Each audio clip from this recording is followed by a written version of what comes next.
Greetings, imagination connoisseurs. Once again, it is what do you want to call me today? You can call me whatever you want. You can call me the Viceroy of Verisimilitude. You can call me the Master of Fun and Wonder, or you can call me the existential Mr. Rogers. I don't know. People just hang names on me and they all seem to stick. I am your host, Robert Meyer Burnett. And once again, this is Robservations, show about something. Robservations number 235. Can't believe it. It's Sunday. The Seahawks are playing. They're playing the Falcons today. Last I checked in, it was 3-0. The game really just started. I've been so busy this weekend. It's been crazy, but I'm here talking to you today. Today is in my life. There's something rather momentous. Well, I guess it's not momentous. It's a milestone. Today is the 10th anniversary of the release of a movie that I produced called The Hills Run Red. It is a horror film that my company Ludovico Technique produced, along with, believe it or not, Joel Silver. Our executive producer was Joel Silver. People are like, who's Joel Silver? Well, in case you didn't know, let me just read to you some things that Joel Silver produced. 48 Hours, Streets of Fire, Weird Science, Commando, Lethal Weapon, Predator, Action Jackson, Die Hard, Roadhouse, Lethal Weapon 2, Die Hard 2, The Adventures of Ford Fairlane, Predator 2, Hudson Hawk, Ricochet, The Last Boy Scout, Lethal Weapon 3, Demolition Man, Tales from the Crypt, Richie Rich, the Tales from the Crypt movies, Assassins, Fair Game, Executive Decision, The Matrix, The World, the movies go on and on and on. Anyway, it was amazing to have produced a movie like The Hills Run Red, which is a low-budget horror film. It was made direct to video. It was part of they were starting to do Warner Brothers. Warner Premiere had done Return to the House on Haunted Hill, and they were going to do 10 films with Silver Pictures, with Joel Silver's Silver Pictures, and then their subsidiary, Dark Castle Entertainment, which was a horror subsidiary. And we were the first original film, The Hills Run Red, and it turns out we were the last. They decided not to. They were making a film called Cheerleaders in Trouble after our movie, and they scrapped that third film. It was never made. And they just decided, why are we making these low-budget genre movies when we could be making Harry Potter movies? So anyway, it was 10 years ago today that the movie was released on video. Before that, we took it around the world. We took it to the Sitges Film Festival in Spain. I was able to have the world premiere in Seattle, my hometown of Seattle, Washington. So that was exciting. It was just a great time in my life. It was a lot of fun. I got to do it. I just produced it, but I was able to get my buddy David J. Scow, who I actually met in the summer of 1989, the first movie I ever worked on as a PA, a production assistant, the art department production assistant. I met Dave Scow there, and Dave Scow came on. I hired him to come on and rewrite the Hills Run Red script. The script that we had sort of inherited it wasn't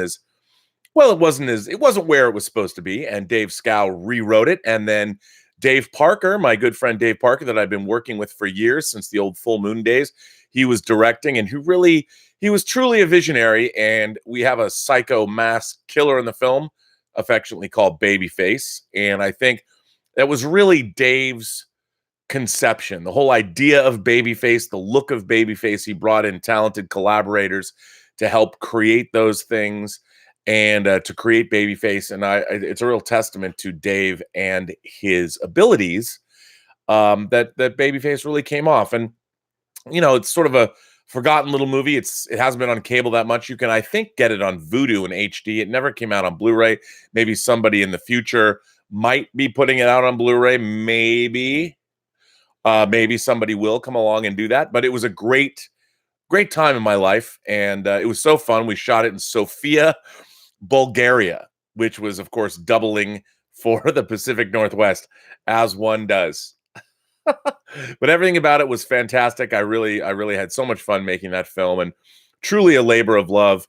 And our executive, the president of Warner Premiere, was Diane Nelson, who later became the president of DC Entertainment, and now she's at Quibi, Jeffrey Katzenberg's company that's all making a bunch of short form content for pads and phones, and really they've assembled a great list of A-list talent.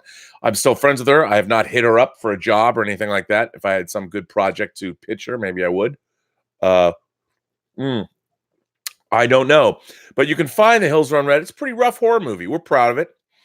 It's not as rough as it was going to be. It was pretty extreme. But hey, 10 years go by like a blink of an eye. But I want to thank all the cast and crew. Of course, Janet Montgomery. It was one of her first things that she ever did. Now she's gone on to some great success on television and in movies. She's done a lot of things. And of course, we had a really, really talented cast of people. I want to thank everybody that worked on it. It was great. It was great to make, and it stands as a testament to perseverance in the entertainment business. So happy 10 years, happy 10-year birthday to The Hills Run Red, a movie again I produced and Dave Parker directed. And that brings me to, I read an article. It was on Garth Franklin's site, Dark Horizons, today. Oh, Gilbert, why are you barking?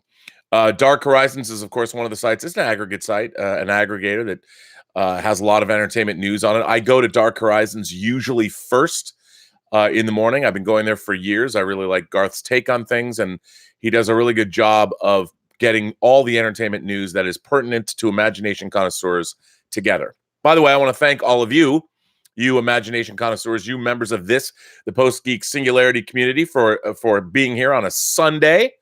Fantastic to have you. So thanks very much. And as always, these chats are brought to you by Lucky Tiger Men's grooming products for those men who want to look good and feel great.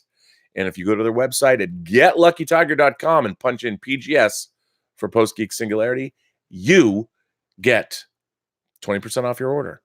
And I love those Lucky Tiger products. Well, anyway, Dark Horizons, Garth Franklin's site, reports today Daniel Craig wraps No Time to Die, the 25th official, that does not include things like Never Say Never Again, which is an unofficial Bond film, or the comedic Casino Royale from the late 60s. That is not considered, it's not like Casino Royale that was made in, 2006? Not the same thing, not an official Bond film. So this is going to be the 25th official Bond film. It's amazing. And so Garth Franklin had a little article today. I want to read it to you. While Daniel Craig's filming on Spectre may not have been a pleasant experience, it seems his fifth and final outing as James Bond has been an enjoyable one. The Daily Mail reports that Daniel Craig and the cast and crew of No Time to Die recently celebrated the end of filming at a restaurant in Matera, which is where they've been shooting, with a party that got a bit sloshy. The actor addressed the group with a sincere speech, thanking everyone, and the video of his speech next to a giant 007 cake has been released on the website. So you can go to the 007 website and see this. Daniel Craig says in the clip, "I just want to say, and I'm really quite drunk now, so I won't go on for long. This has been one of the best, most wonderful experiences I have ever had. You have all done the most amazing job. I could not be more proud to work with every single one of you on this production.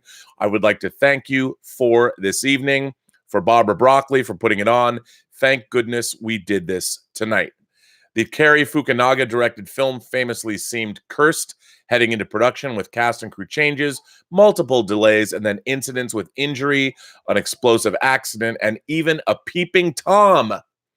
That said, the shoot itself has seemingly gone fairly smoothly and is on track for release in April of next year.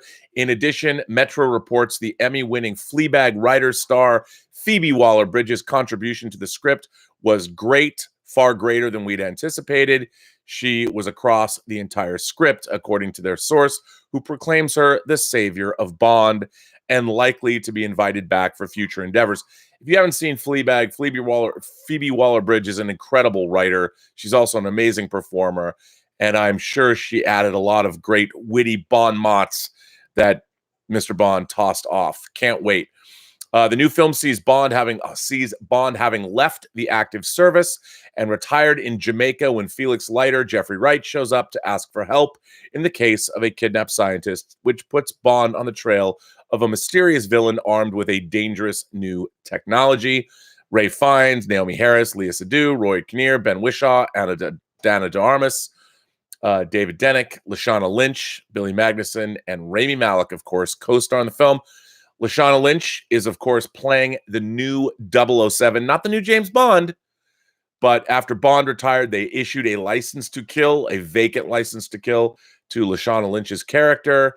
So she is the new 007. I tweeted a picture of her that was a behind-the-scenes set photograph. I don't know, from a spy cam. I thought she looked tasty indeed as the new 007 in tactical gear with a big gun. Very, very excited. As you all know, I'm a James Bond fanatic from all the way back to my childhood. We are, in fact, having a Post-Geek Singularity meetup. I believe it's either April. I think it's probably going to be April 2nd.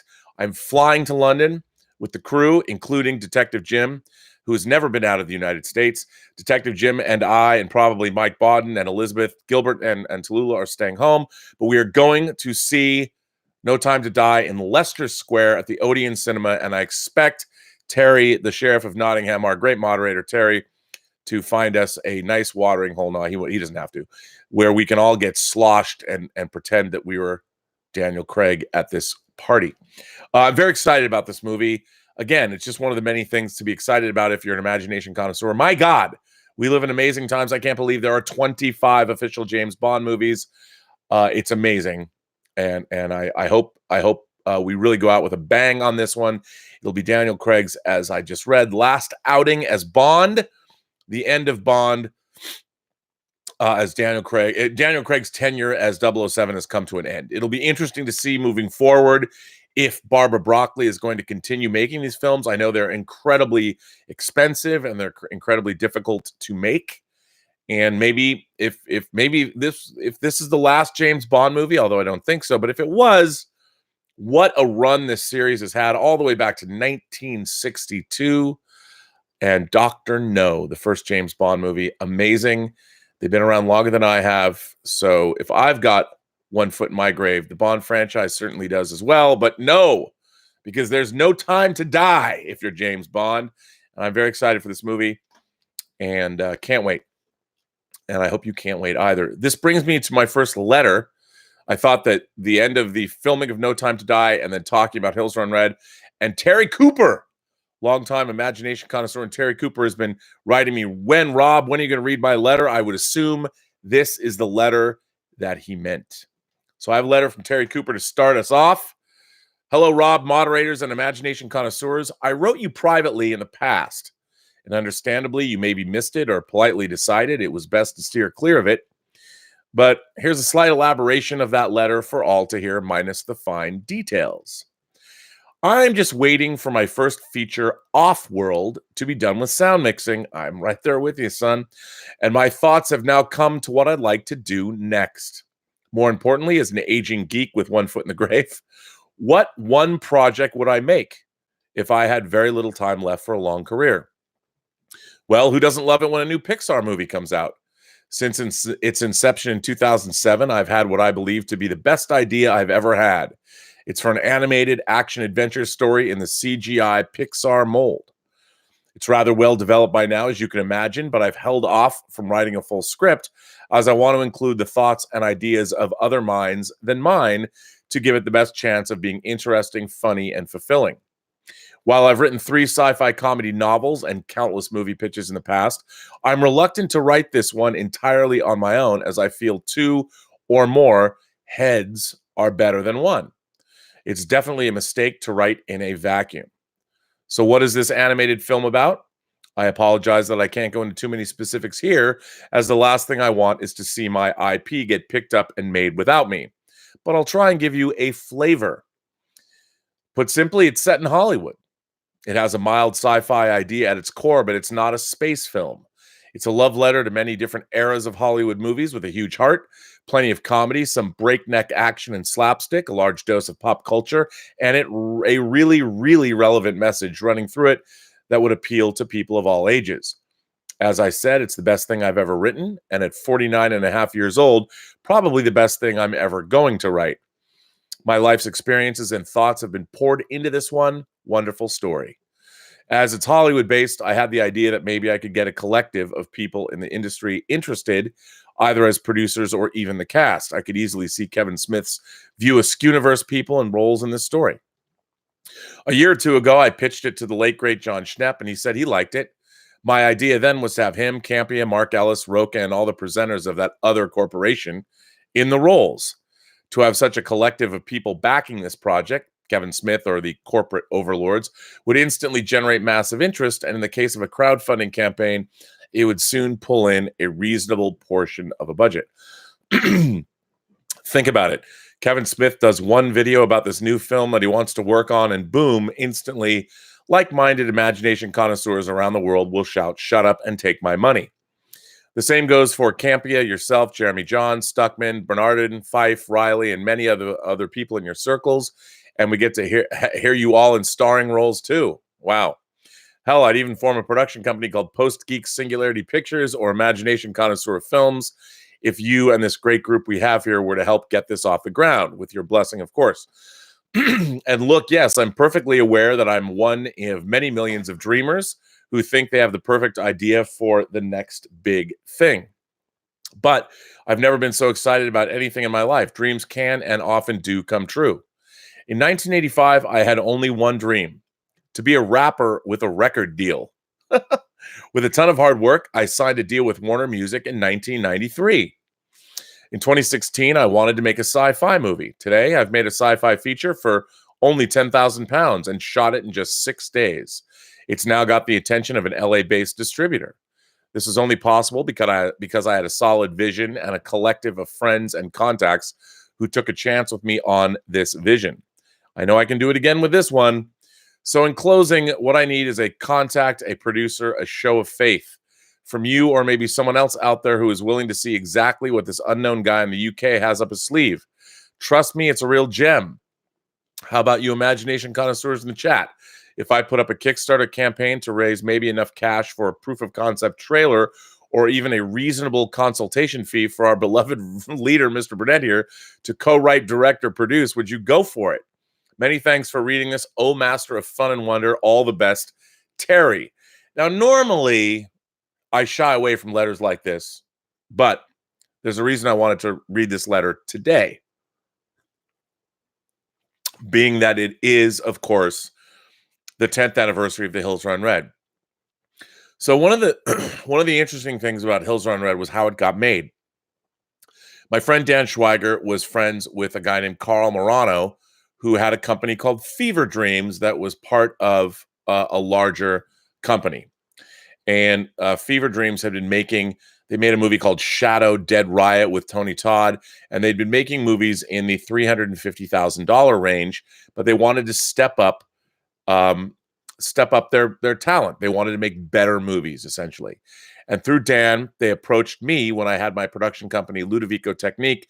We were in the middle of working on Chronicles of Narnia and gearing up to do Superman Returns. And they came to me with this script called The Hills Run Red. They also had another script called Wicked Lake, which was a movie that got made. And they were looking toward having us do both. I mean, I thought it'd be great. Why not shoot them concurrently, amortize the costs of the films between, you have one crew, but you shoot 2 films. I responded more to Wicked Lake, which is something I wanted to direct. And then Dave Parker really liked The Hills Run Red. Well, they wanted me to direct because of Free Enterprise. They were fans of Free Enterprise, but it wasn't, I really wanted to produce a film that I had not. I'd been a producer on other movies, the Agent Cody Banks movies, of course, but I wanted to produce a movie myself. So I told him that, and I really wanted Dave Parker to direct. I know he could direct. We'd worked together enough on many, many DVD documentaries and other things throughout the years. So it really was something that I wanted to do, but they weren't necessarily keen. Carl and John Carcietta and the guys at Fever Dreams weren't necessarily keen on Dave directing immediately. So he had to prove himself. And since Dave had this concept, what we were able to do was, once they gave us the script, they allowed me to change it any way I wanted. They were not married to the script, so I was able to bring Dave Scow in.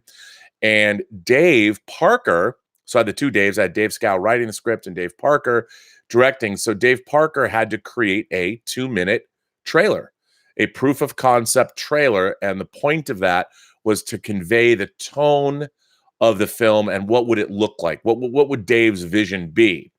So for a day on Hollywood Boulevard, we rented out a old theater, the Vine Theater on Hollywood Boulevard, that I guess it was still showing movies, but it was a soda stick grindhouse that had certainly seen better days, but it was on Hollywood Boulevard.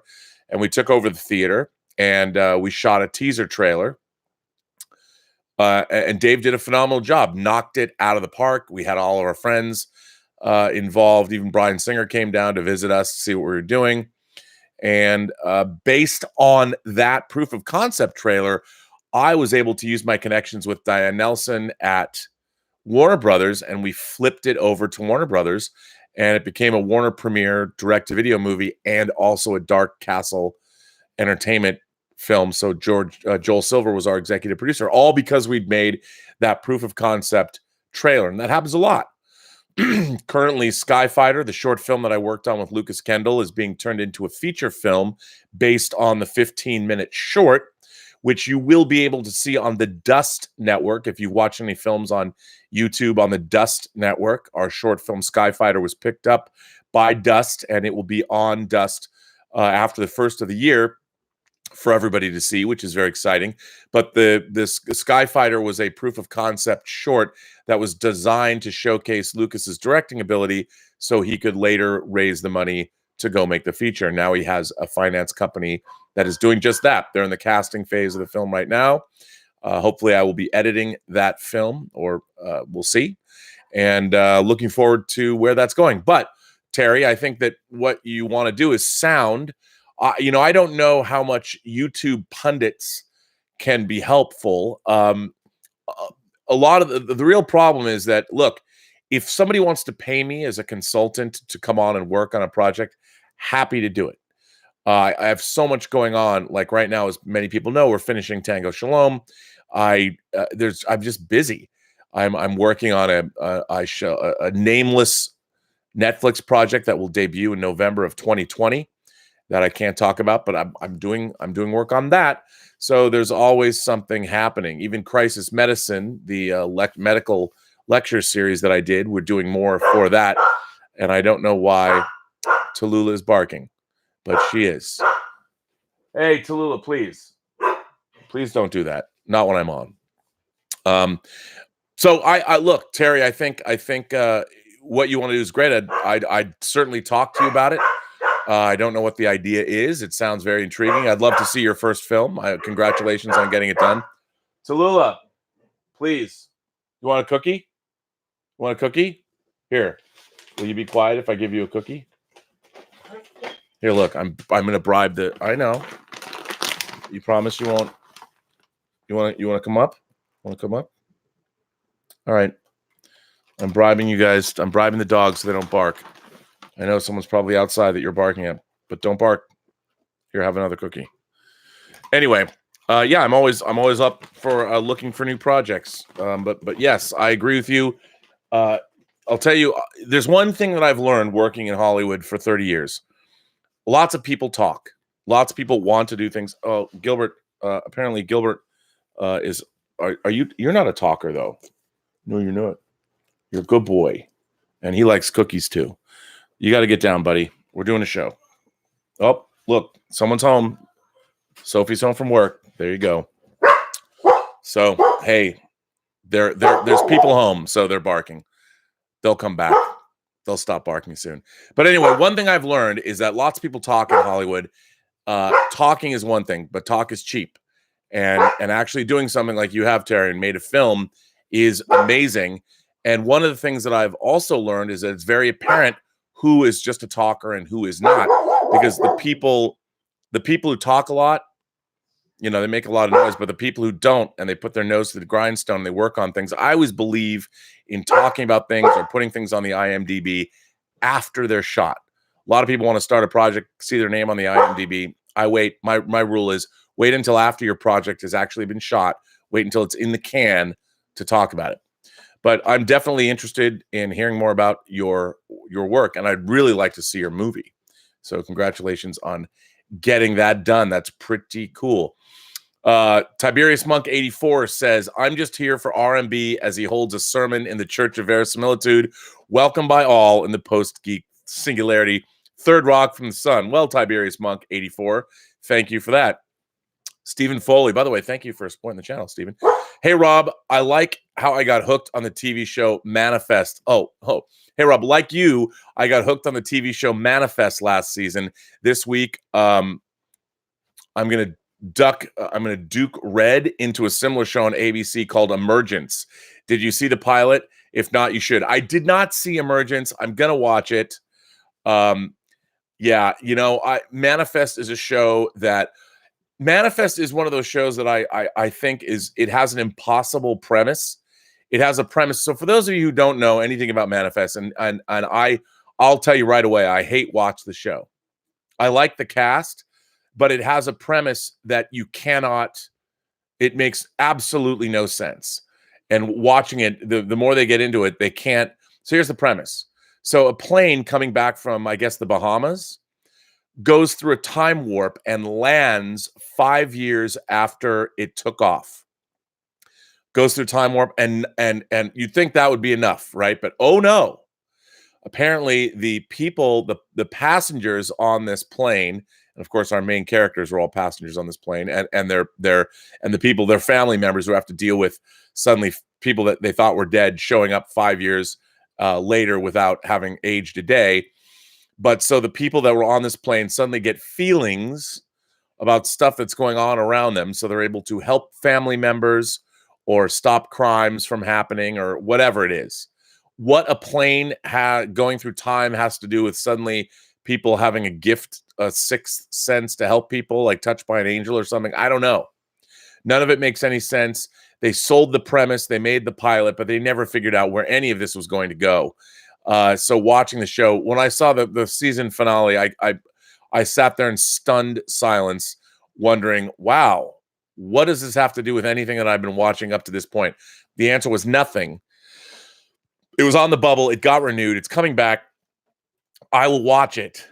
I will watch it just to see what the hell is happening on this show.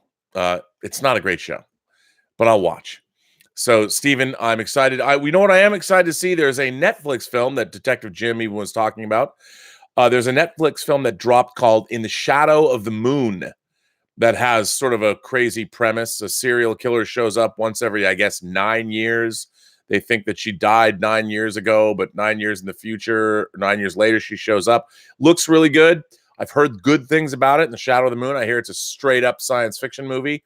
I want to see it. The trailer looks very intriguing. That dropped on Netflix. In the Shadow of the Moon and also In the Tall Grass is another Netflix film that's coming out for the Halloween season. Looking forward to that as well. See, we're getting all kinds of great stuff. But yeah, Manifest though. That movie, not good. The show, Manifest. Don't like it. Do not like it. But I want to thank Terry for writing in. That was very nice. I'm just happy he finished making a movie. So here's a quick one. This comes from Franz M. Franz Morhart, our man Franz. He writes a quick, it's not a long letter, but it's interesting. Dear Rob, the content of this letter isn't a typical topic, but I hope you'll enjoy this book report as much as I enjoyed writing it. I finished reading The Aquitaine Progression by Robert Ludlum, the great perennial thriller writer of the 20th century, who created the Bourne series. This book firmly falls into the thriller suspense category, and the plot is stuffed full of very interesting political action in the best of Ludlum's traditions, recognizable to most because of his Bourne trilogy of novels, which have now been turned into a trilogy of movies starring Matt Damon, where Damon played the character, the amnesia-afflicted super spy Jason Bourne. There's also that Jeremy Renner version, too. Like the Bourne series, the Aquitaine Progression is fast-paced, paranoia-filled, with plenty of plot lines to the story, which surpass many of his contemporary competitors' novels, such as Vince Flynn's The Third Option, that regard by a long distance. The Aquitaine Progression follows a slightly James Bondish plot involving an attempt at world domination by a group of fanatical generals. And like a Bond film, the story is far-fetched, and there are a lot of very lucky coincidences, but I raced through the book nonetheless. In it, a group of aforementioned, formerly highly regarded but extremely right-wing generals from some of the West's biggest countries, the US, the UK, Germany, France, and Israel, are planning what is to be a daring, ambitious, and meticulously executed strategy to take over the entirety of Western civilization under the code name Aquitaine. The plan hits a bump when a former POW and current attorney in international law, Joel Converse, is brought in to expose the generals. His efforts take him all over Europe, and on the way, he's forced to become a lethal soldier he was in Vietnam in order to survive. A string of false charges, thanks to a compromised Surrett, Interpol, and almost every law-upholding agency in Europe, makes him a pariah, a fugitive running from everyone and able to trust nobody. The characters are believable and sympathetic, and the story is exciting, but it is highly exciting nonsense. For instance, the idea of non-speaking other than English main characters crossing the European borders, buying food and checking in at hotels with no problems at all seems a bit surreal, if typical of a generic espionage tale. The pleasure derived from reading this is unavoidably lessened somewhat by the conscious thought of how it somewhat surprisingly dated to me is a book like this, and how the story could not possibly happen in the days of fast computers, satellite phones, security checks, and so on. Still, Robert Ludlum distracts you from these flaws with gorgeous depictions of exotic scenery and more potent than the imaging of even the most experienced tour guide, and I began to love how Ludlum intermixed nationalities and religious characters throughout this novel. In the end, this is a tightly plotted, highly enjoyable piece of writing, well beyond the quality of any of the more well-known thriller writers such as Tom Clancy or others. The book is stuffed to bursting with plot twists and stunning prose, and for those who are willing to look past a few minor narrative flaws typical of the genre, the last 150 pages in particular give this book a truly epic and even smart ending that is well worth the wait. Read it and love it. Well, friends, I want to thank you for that. You know what I loved about this? I love this book report because I never hear about books. You know, I've often talked about on this show that books were just as important to me as movies. So I am a huge fan of books. I really dig them. I really dig them. So yeah, that's I'm very excited that somebody sent me in a book report. What do you guys like? Now this is really, here's one. This letter comes from Dieter Bastian. Dieter is, of course, a longtime member of this Post-Geek Singularity community. Dieter writes in about Gemini Man. As we all know, that is Ang Lee's new groundbreaking science fiction film. And I'm very excited about that. Well, you know what I just realized? I mean, I don't know if I read this already. I think I did. I know. Maybe I didn't. Greetings, Rob. Dieter here. Long time no write. Rob, I'm really looking forward to seeing Gemini Man in combination with HFR in my local multiplex, and that's because of you, our Viceroy of Verisimilitude. Let's go back to my first encounter with the format. I think I read this letter. I think I did. Yeah. No, I'm going to read it anyway because it's good. I'll talk about Gemini Man again. If I already read this letter, you guys, I'm sorry, but I'm going to read it again because it's about Gemini Man and HFR, and you can't talk about that enough. But let's go back to my first encounter with the format, which was, of course, the Hobbit movies. The first one I saw conventionally because the manager of the theater in town said it would be way too expensive to update the projector for just one movie every year in the next 3 years. He was totally right, and boy, was I glad that the format didn't take off, because I did see The Hobbit 2 and 3 with HFR in my multiplex, and the statements you would read about it were absolutely justified. It really looked like video soap operas, and it totally killed it for me. Don't get me wrong, Rob. The motion, sharpness, everything was top-notch, but I felt like I was watching actors doing a theater play, and it totally made the movie look and feel cheap. I know that theater plays can have lavish productions, but this cinema experience was a tough one, even when all the other attributes were awesome. Then I came across Ang Lee's movie Billy Lynn's Long Halftime Walk with the same technical aspects. I bought the 4K Blu-ray version. I could watch it with 60 frames per second, but once again, it looked like cheap reality TV. It even made the actors look poor.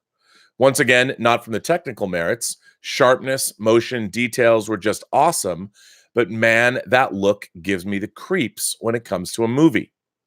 So I was excited when the Master of Fun and Wonder told at the John Campea show about his experience at CinemaCon with the Paramount showing of a clip of Gemini Man in 3D with, I guess and hope, 120 frames per second. And Rob said it didn't have that look anymore.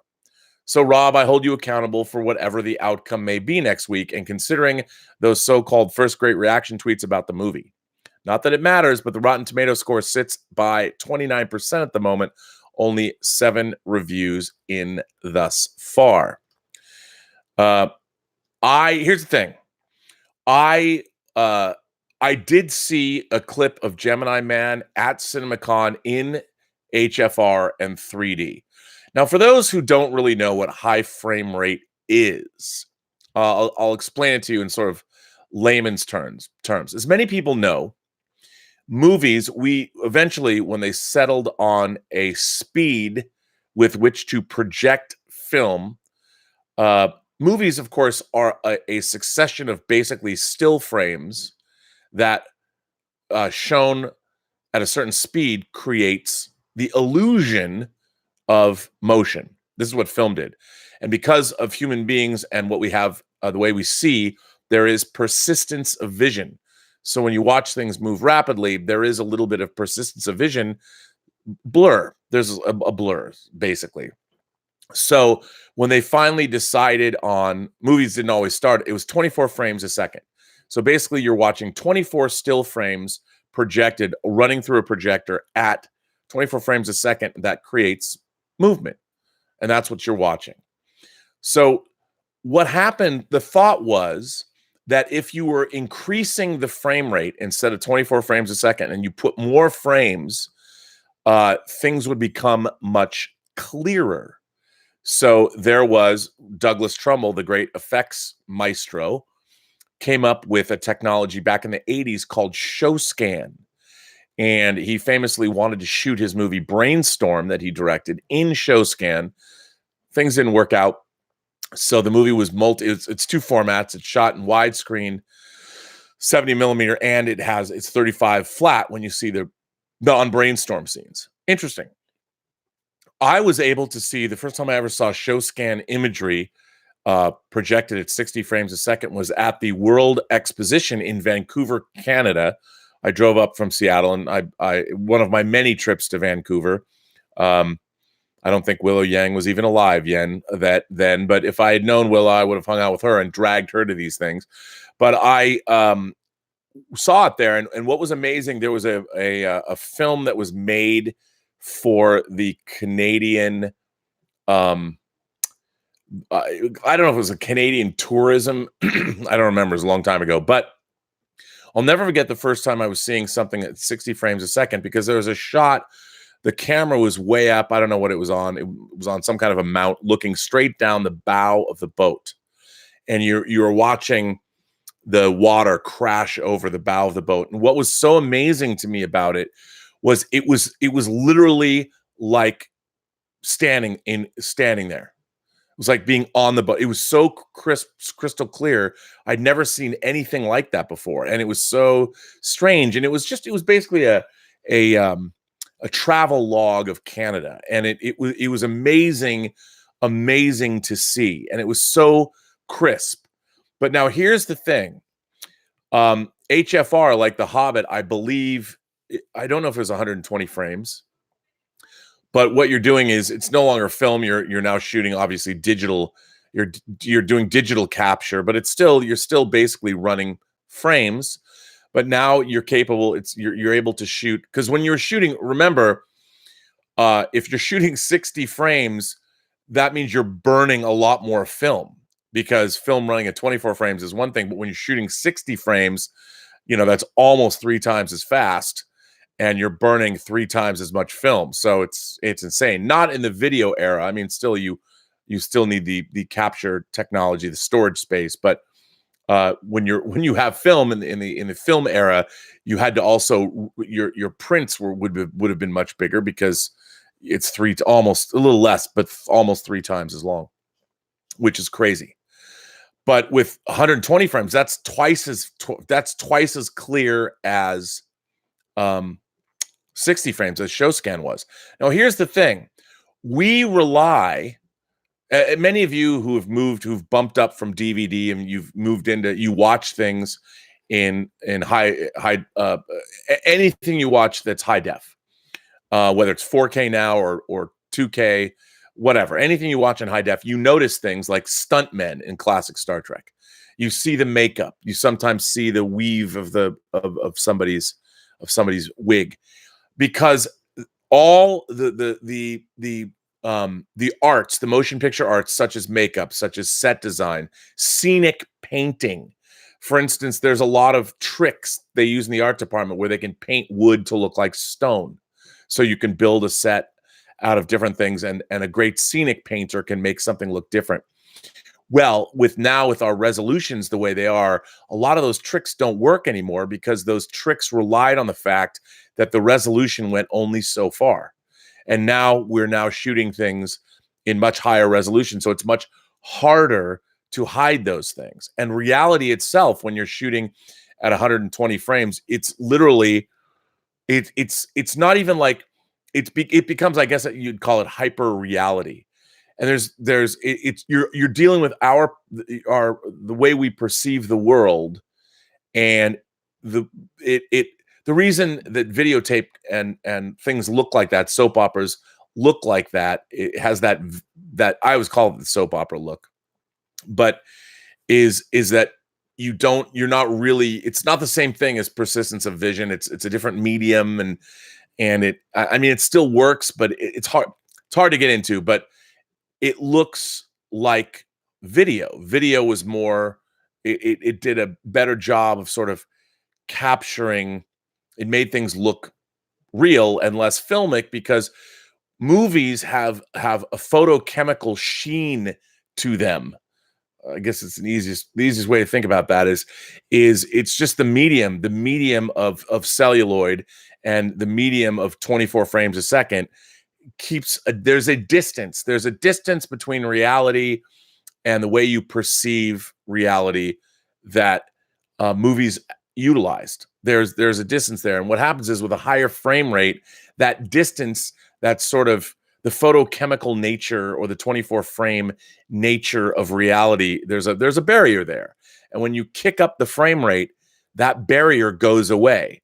So you're no longer watching. We're so trained to watch movies with that barrier in front of it, in front of us. It's a perception issue, and they've removed that. So suddenly it's like you're looking at reality, which is very different than the movies that we grew up watching.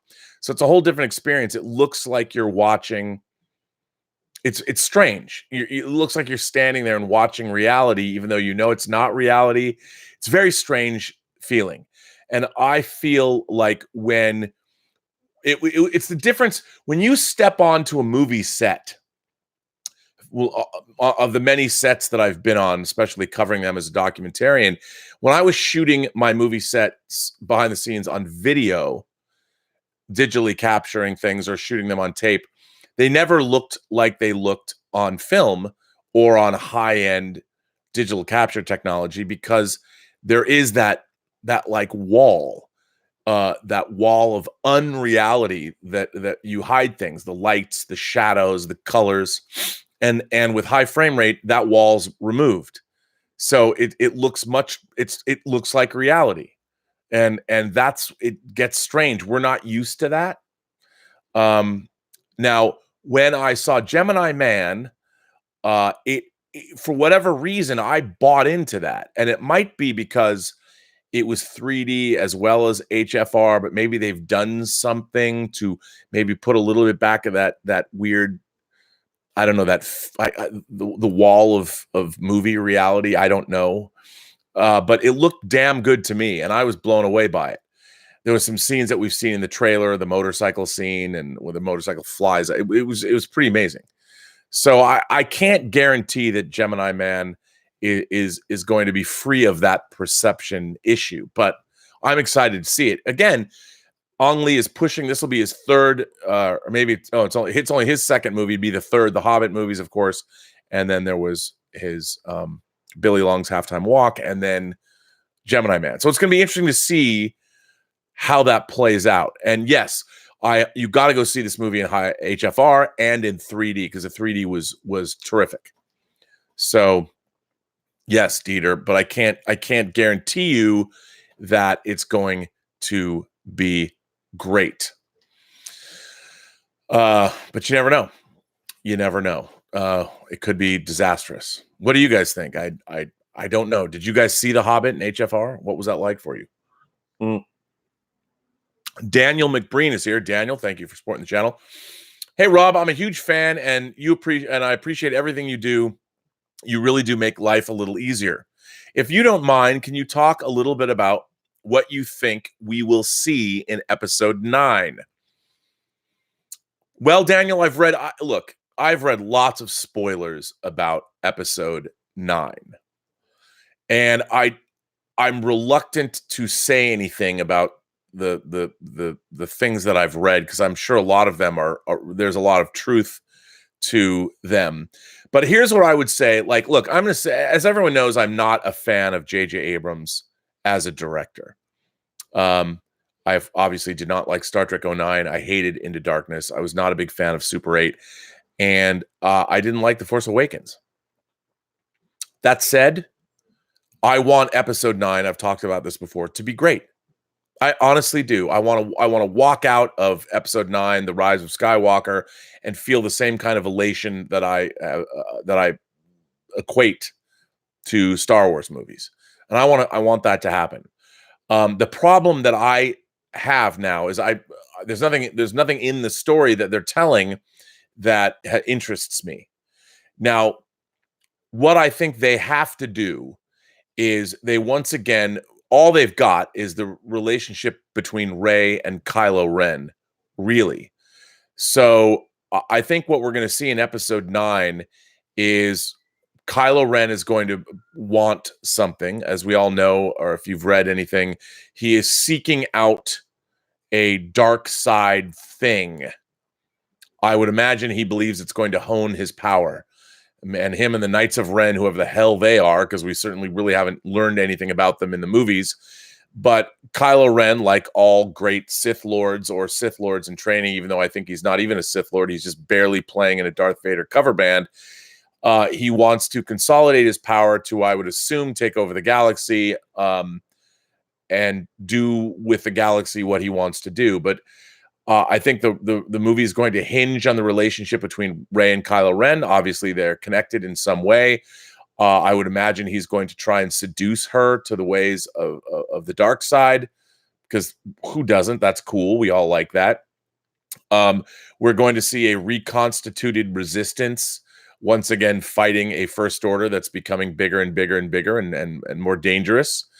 And I would imagine that the film will culminate in some kind of echo back to Return of the Jedi, where we are going to see a probably massive space battle between what the Resistance can muster up and what the First Order has up its sleeve, while at the same time we will be watching Rey and Kylo Ren go at it.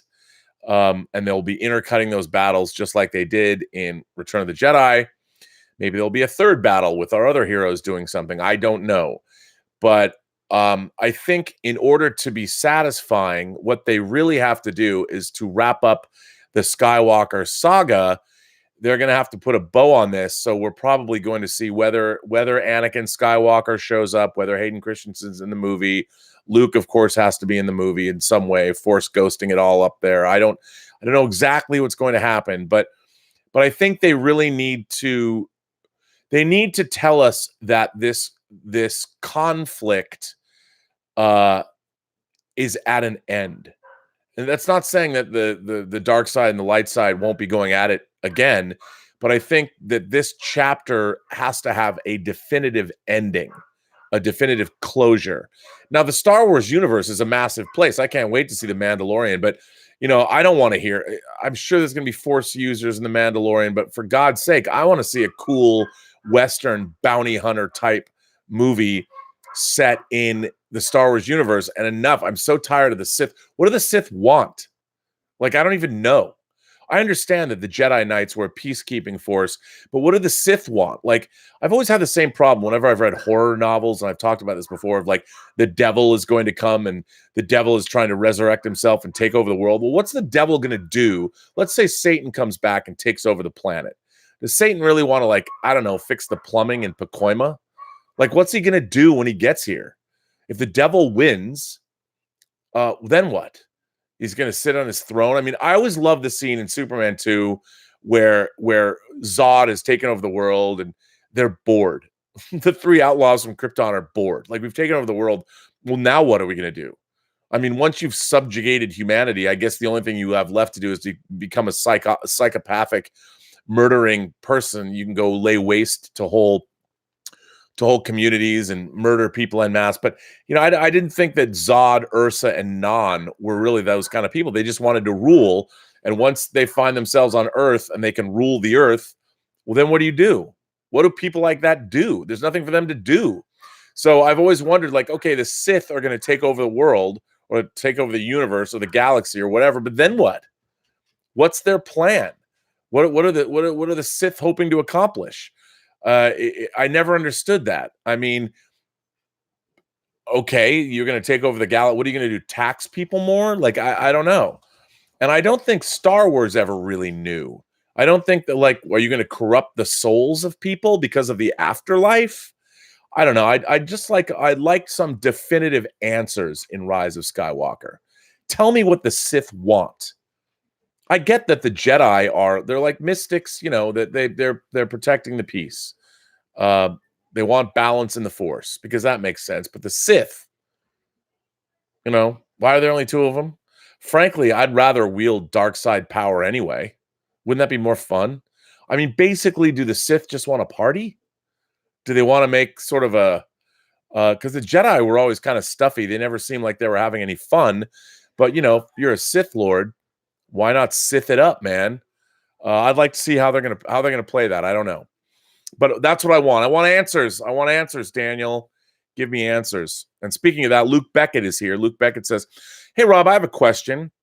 Why did it take the Star Wars sequels to make fans appreciate the prequels? I've always been a prequel apologist. I could never understand the overwhelming hatred Star Wars fans had for the prequels. Sure, the dialogue was kind of clunky here and there, and some of the actors could have done better. But I was never one to hold that over George's head, and I maintain that any of the prequels were anywhere close to being the worst movies ever made, like some do. In fact, as I remember, most people I knew came out of those movies feeling good about them. Slowly, the jokes came out about Jar Jar Binks, midichlorians, hating sand, bad CG, and soon it was fashionable to say that the prequels sucked. I never jumped onto that bandwagon. The CG was state-of-the-art for the time. Anakin hates sand because he grew up on a sand planet where he was a slave. Jar Jar Binks is a funny character, and if George says the Force is a product of midichlorians, well, that's that. It was his story to tell. It was his creation. So if some could not cope with his ideas, it was no fault of his. Besides, the world building and the storytelling that George is able to put on the screen with all of his movies, not just Star Wars, is second to none, except maybe for Howard the Duck. He's a master. So I spent the better part of the last 20 years defending the prequels. And make no mistake, I was born in 1975.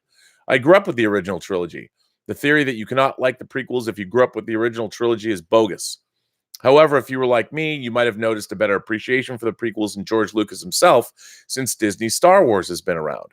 I was watching your friends at Collider praising George Lucas recently, saying how he might have gotten better sequels if Disney had kept George on board. This by people who up to a few years ago did nothing but slap him around at every chance they had. Now I'm just waiting for your friend Campea to start coming around and my mission will have been completed. I feel validated.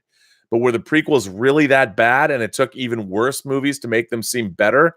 Or were they just ahead of their time? I believe the latter. What do you think? Luke Beckett. Well, Luke, first of all, thanks for writing in. It's funny that you, Luke, I get it. The irony is not lost on me that a man named Luke writes in to defend the prequels. Here's what I think, Luke. I've always said I think the prequels are bad movies, but good Star Wars. Now, what I mean by that is the story I thought was really interesting. Palpatine's rise, seeing the Jedi deal with this right in the middle. They're not unaware of the evil growing in their midst. I really, really, really liked the story, and I liked all the Star Wars of it all. But I just thought that the storytelling and the filmmaking was really difficult to watch. None of it feels stilted. It all feels stilted to me. There's no verisimilitude. I don't believe any of it. And that's not just because of I've often talk about verisimilitude, but a line of dialogue can kill verisimilitude. Nobody in that movie sounds like they're speaking naturally. Everything, the script writing, even the way it's shot, because at the time, especially Phantom Menace, There's a lot of virtual sets being used, and this is one of the first big budget movies that did that. And even the editing, I mean, George was going in, if you watch the beginning, which is a documentary about the making of Phantom Menace, which is a great documentary, he was even using digital technology to fuse cuts together. They would have shot like 5 pieces of coverage of five different takes of a scene, and they would mix and match the various takes digitally, like if they wanted a hand going this way. So a lot of you never get naturalistic performances. Now, all movies are manipulation, and as a film editor myself, you're always trying to use the best takes, but what you're also trying to do is create believability through the line readings. You know, if a line reading is bad, you're like, oh, that doesn't sound naturalistic. I think the new Star Wars movie, the prequels, are a succession of things where none of them feel at all real. It's all digital manipulation. And when you listen to somebody like Anakin Skywalker talking about sand, nobody would ever, that sounds like nobody who has ever spoken dialogue in all of human history. It doesn't sound like what he's saying is real. Nobody would talk that way. They just wouldn't. And I think those movies, I watch them, and I there's not one thing in them that I believe. However, I do like the story. I do like, as a Star Wars universe story, I don't think it's a good movie, but if you look at it, I almost try and put myself in the mindset of I'm basically watching these documentaries without a narrator, and it's not like, it's in my own mind. I like have to trick myself to watch them, but I just, they're a rough watch, man. They are a rough watch, and yet I like what happens in them. Like I like Attack of the Clones more than most people. I love what goes on in Geonosis. I like seeing all the Jedi. It's just all of it feels weird and stilted. It's almost like I'm watching a foreign film that has no subtitles, where I'm not getting it all. Like there's something going on that I just don't quite understand. And that's how I made peace. When I saw Phantom Menace, I was like, oh my God, I hated it so much. I hated that movie begins. We've never seen Jedi at the height of their powers. We've only seen the Star Wars movies where the Jedi were defeated. And Luke, Ben's a hermit, Yoda's living on Dagobah, and Luke is being trained as a Jedi. So we've never seen Jedis at the height of their power. And the Phantom Menace begins with 2 Jedi who are ready to kick ass. And what is the first thing they do? They're led into a room where they sit down and wait. Why would you open a movie that way? I mean, this is Riggs and Murtaugh. This is like Lethal Weapon right now. You got the old grizzled Jedi, the experienced Jedi, and his Padawan in Obi-Wan Kenobi. These guys should have been dropped into the middle of a James Bond action sequence. Like there should have been some civil war on some planet, and these 2 Jedi get dropped in the middle of the shit, and they battle their way in, and they cause a ceasefire using their Jedi powers. They're wielding. I mean, that would have been the way to open a film.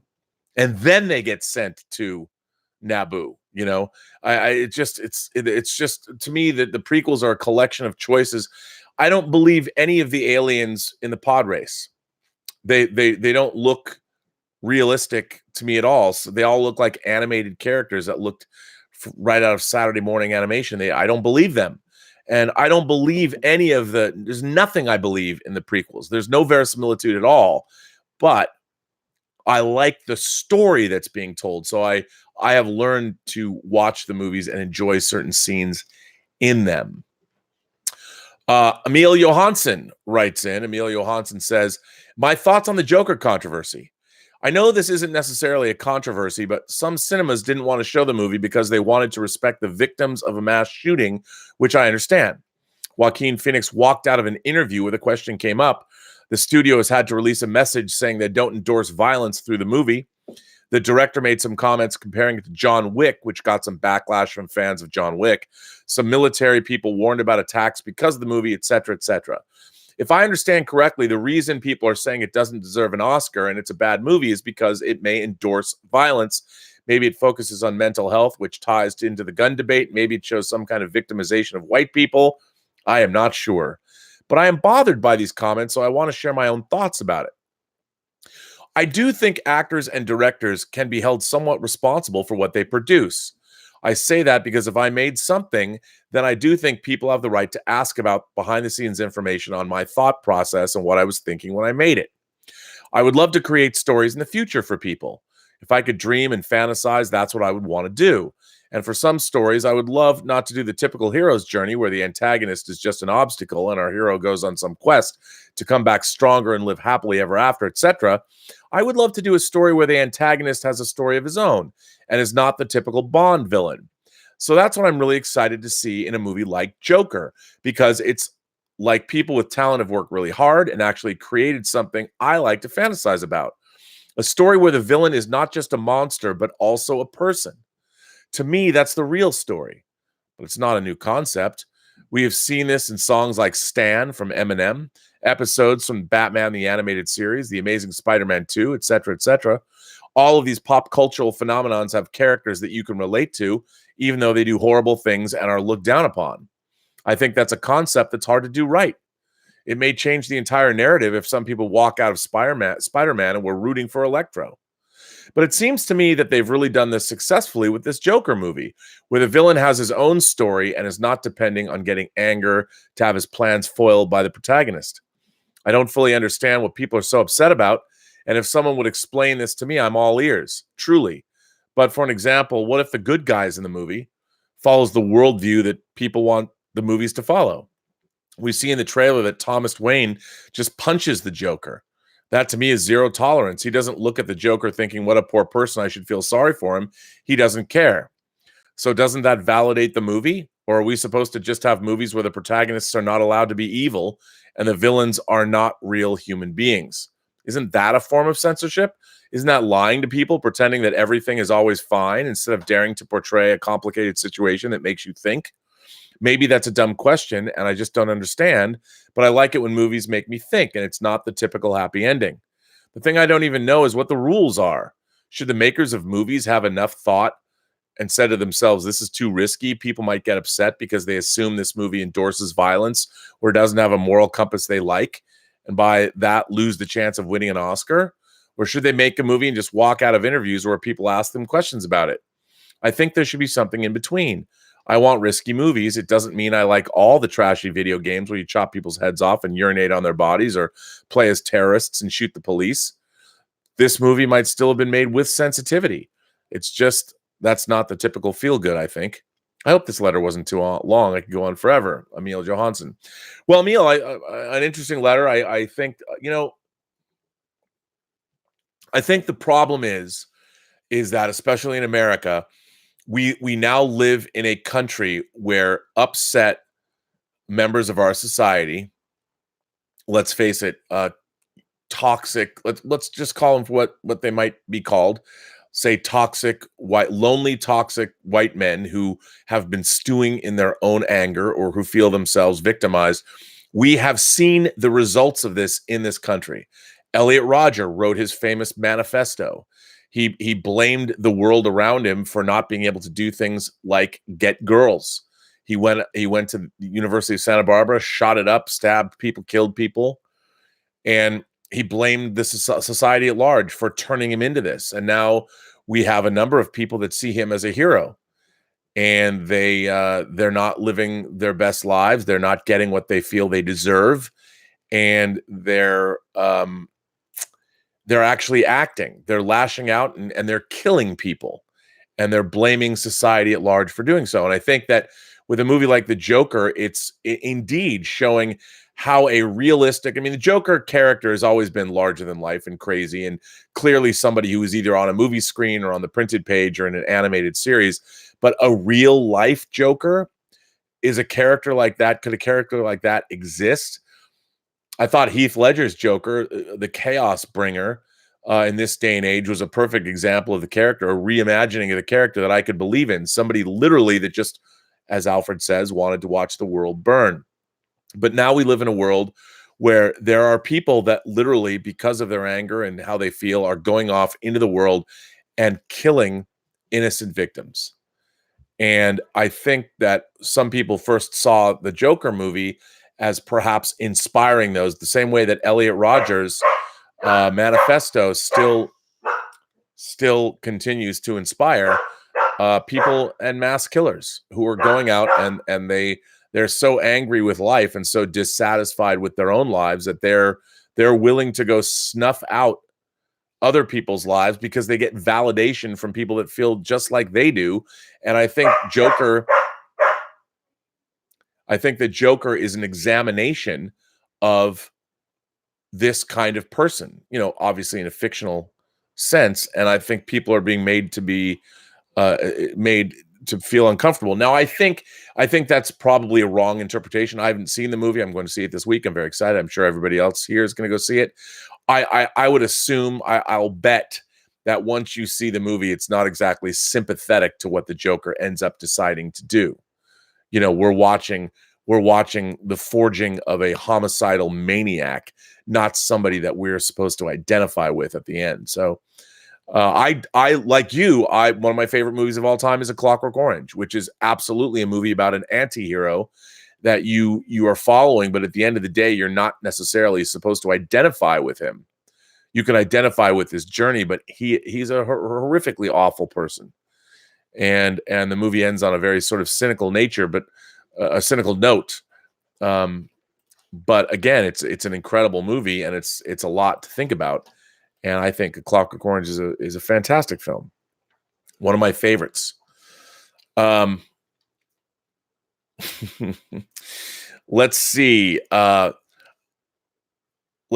Sin is here. Cardinal Sin says, "Hi, Laser Bob," in a Snake Plissken voice. You know what they did to Laser Bob? Of course, that's a reference to Fresno Bob from Escape. You know what they did to Bob?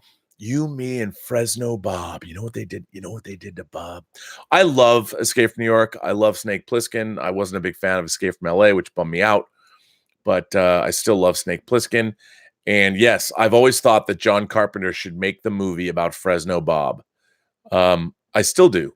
I've often tweeted to his wife, she's on Twitter, Storm King, Sandy King, that you guys got to make the Fresno Bob movie because I want to know what happened to Fresno Bob.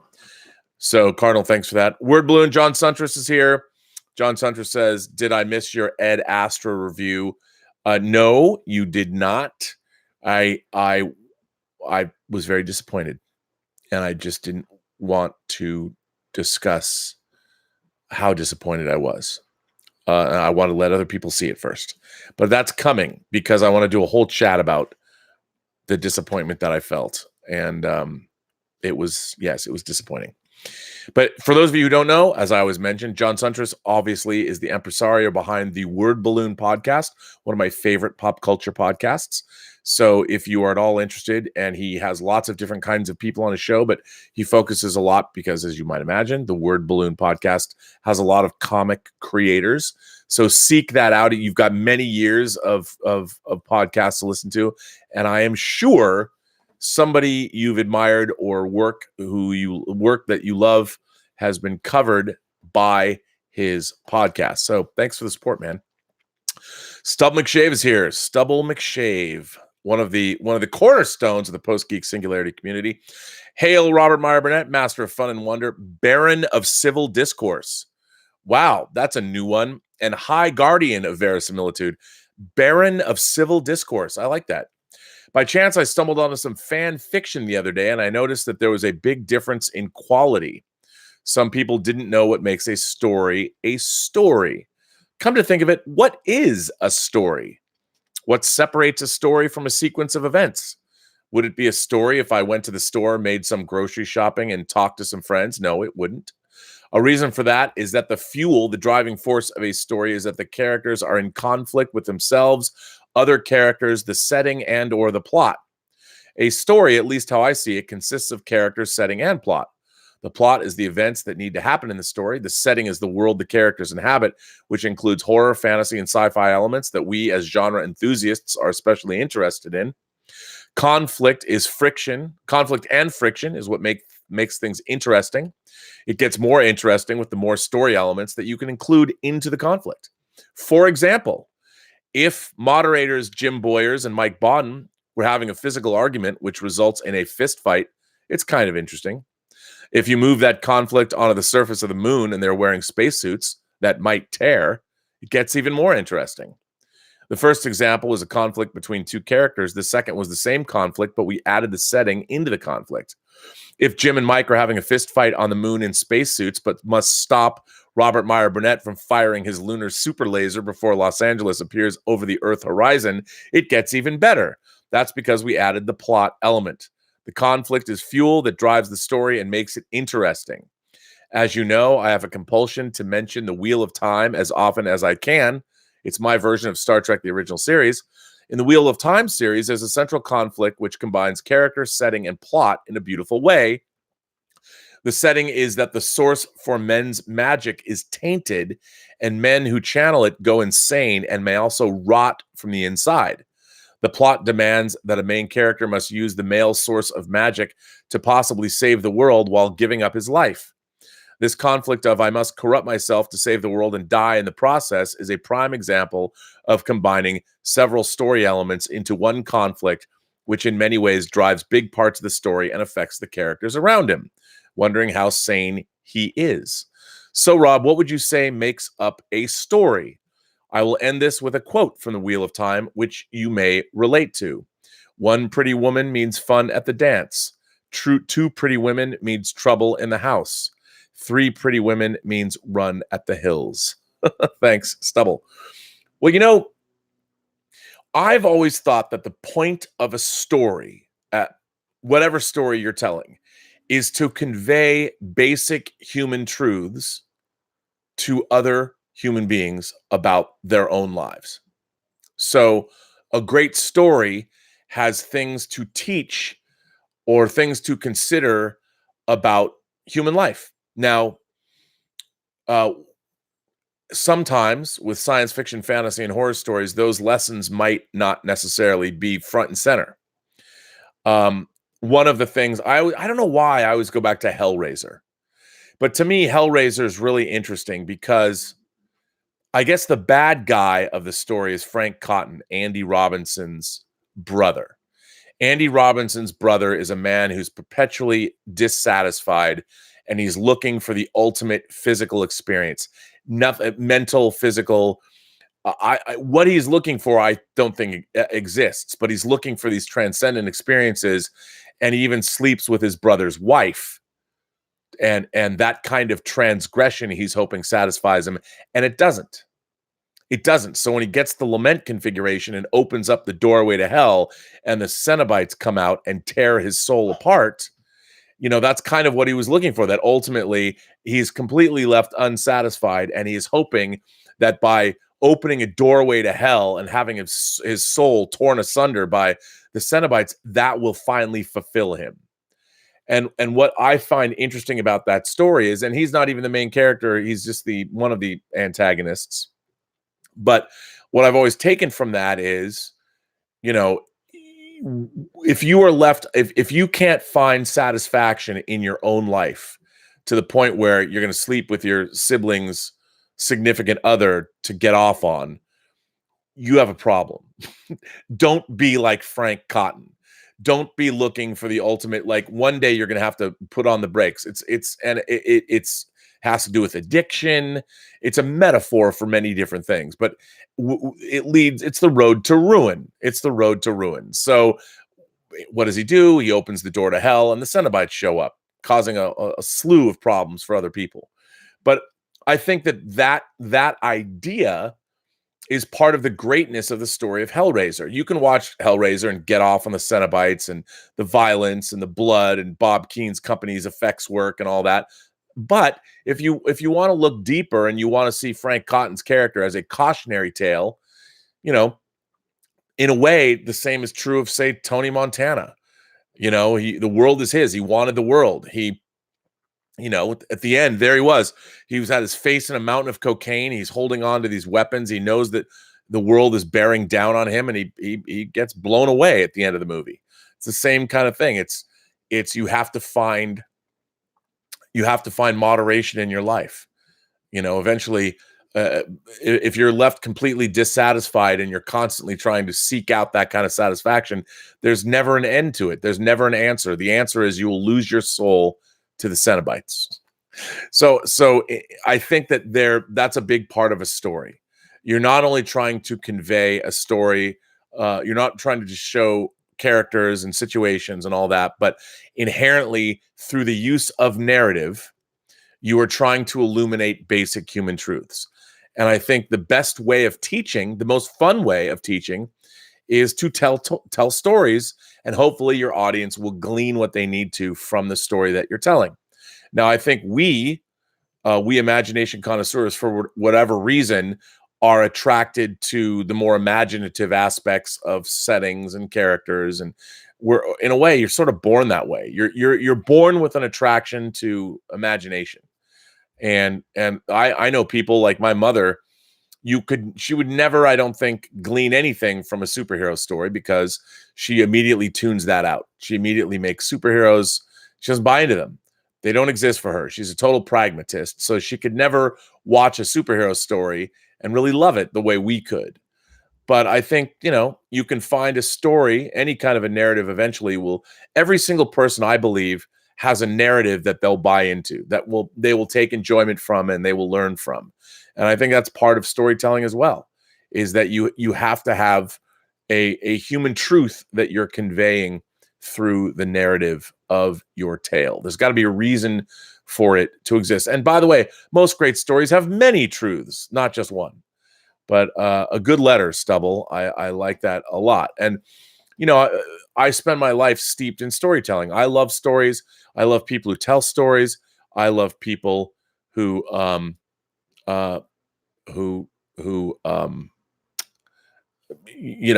will listen to any story from anybody. Every person has a story to tell you have yet to hear.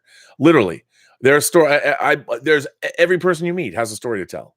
Everyone, and I want to hear them all. Midnight's Edge After Dark. Midnight's Edge is here. Says all-time favorite sequel. My all-time favorite sequel. There's two really. One is Godfather Part 2, and the other is The Empire Strikes Back. Those are my two. I think those are the two best sequels ever made.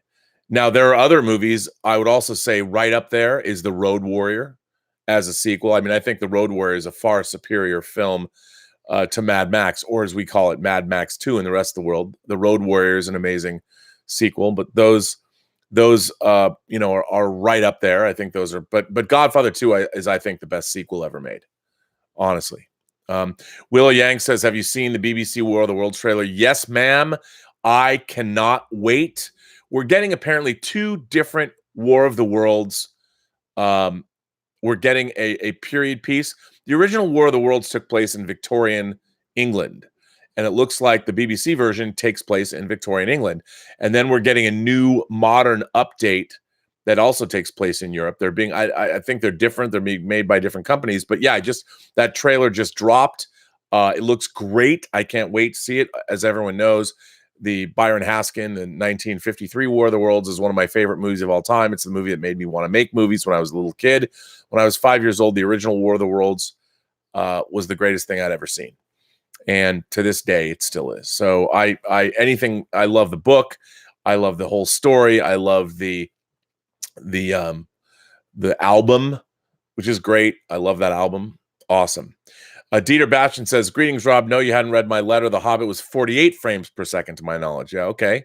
As I found out, Gemini Man will be in 60 frames per second here in the theaters. Yeah, because I don't think many people can project in 120 frames per second. But 60 frames with show scan. That makes sense.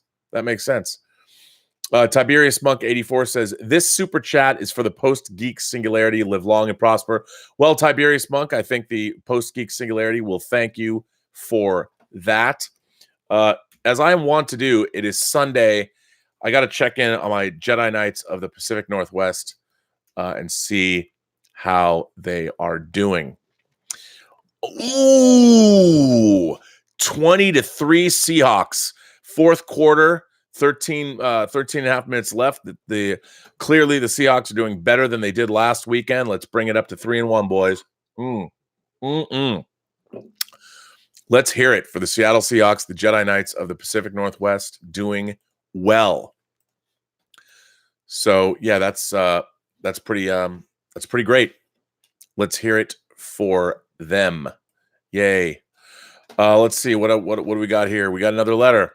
Martin Jackson writes in. Martin Jackson says, "Hello, Mr. B. This is Martin Jackson writing from the hometown of Captain Picard himself. Yes, I reside a few minutes away from the former home of Patrick Stewart in a small town in the UK called Muirfield. I'm not new to the channel, as I've been here from the beginning, and even sent you a question on Twitter about 6 months ago about my collection of the Eagle Moss Marvel chess collection, and told you that I just finally got my last two pieces. I don't know if you can see it. I just added something new to my collection. You can't really see it, but it's right there. If you can kind of make that out. I got the Eagle Moss V'ger. Yes, ladies and gentlemen, they made V'ger from Star Trek: The Motion Picture. Eagle Moss put V'ger out, and I recently got V'ger and the planet, the Doomsday Machine, the Planet Destroyer. Basically, they can now fight, and the Doomsday Machine from Eagle Moss lights up.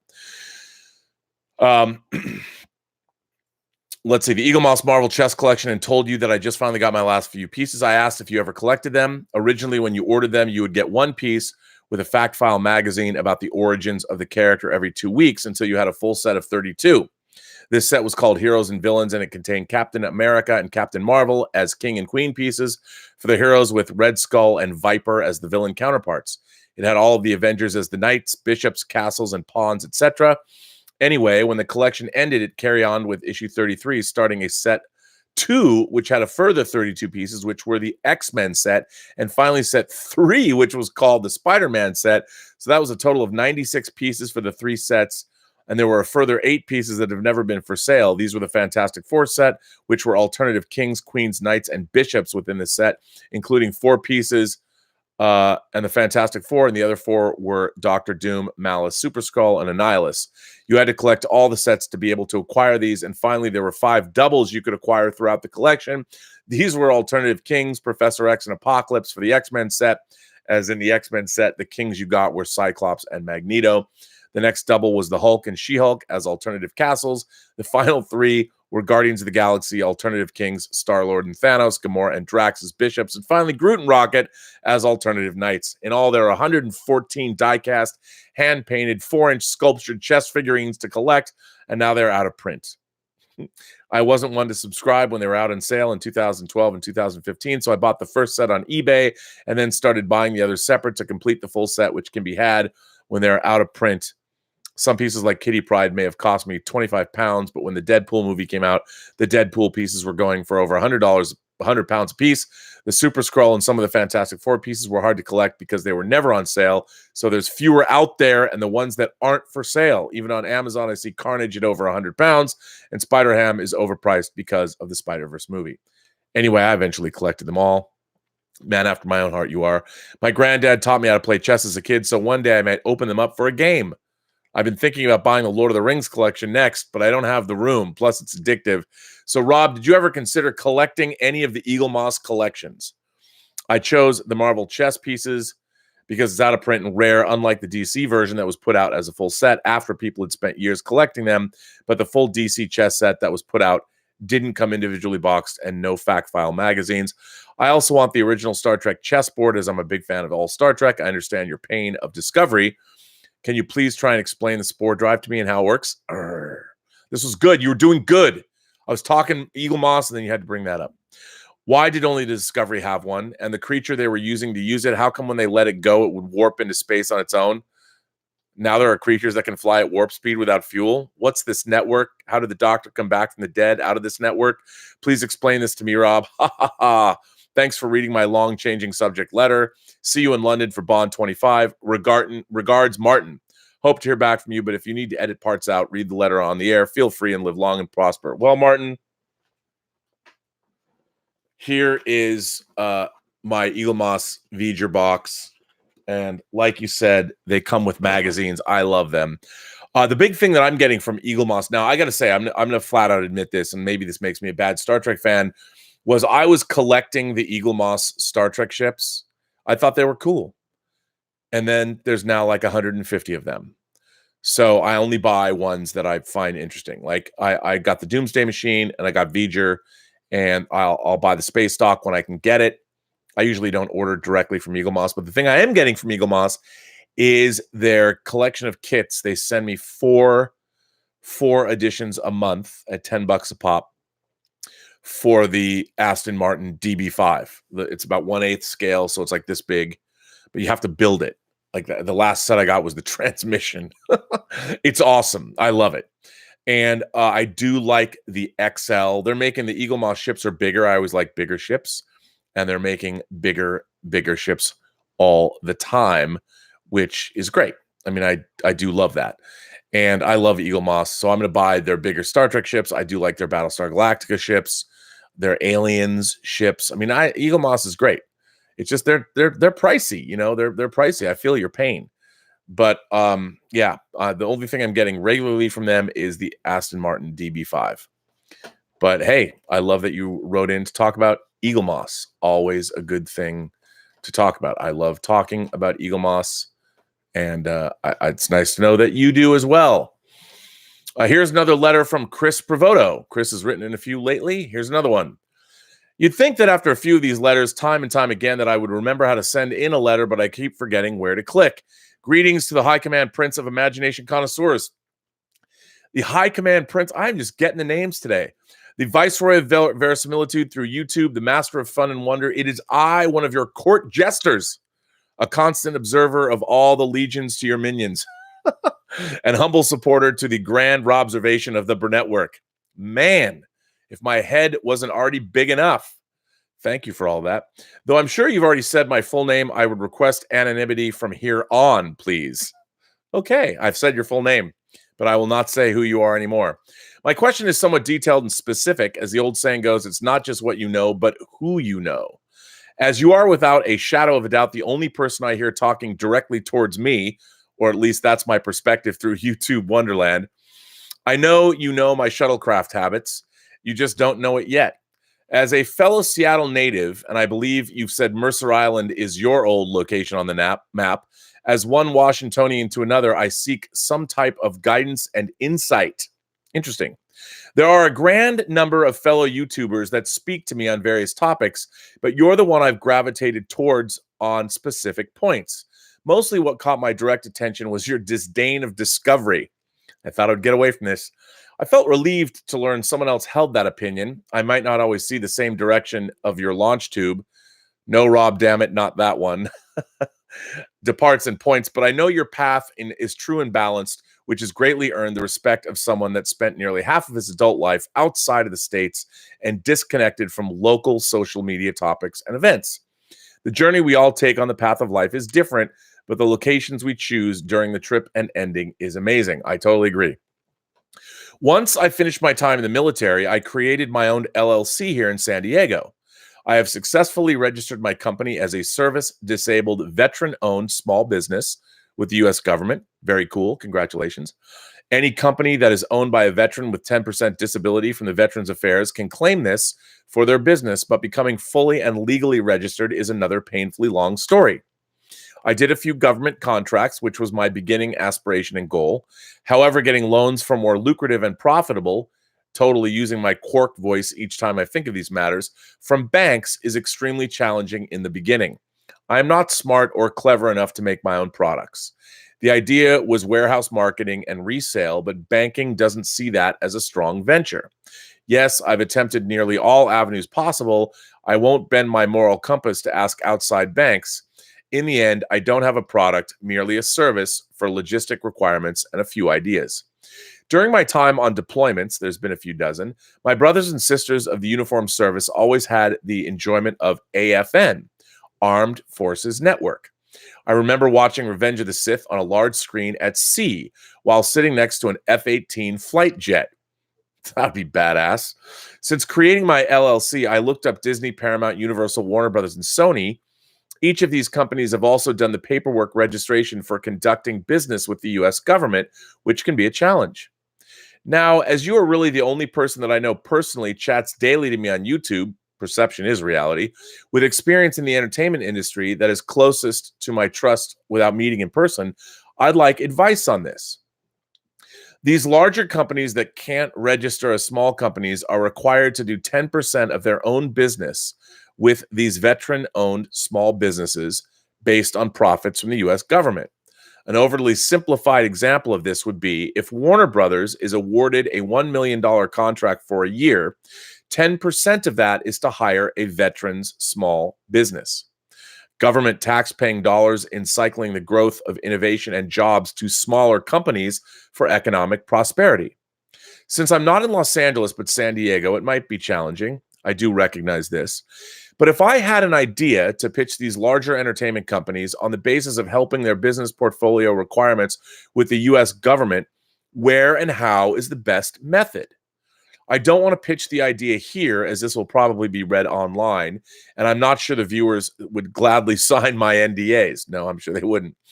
Nobody in the corporation world, I'm sure, will read detailed emails as gently as you do. So I'm wondering how mailing, which divisions do I search?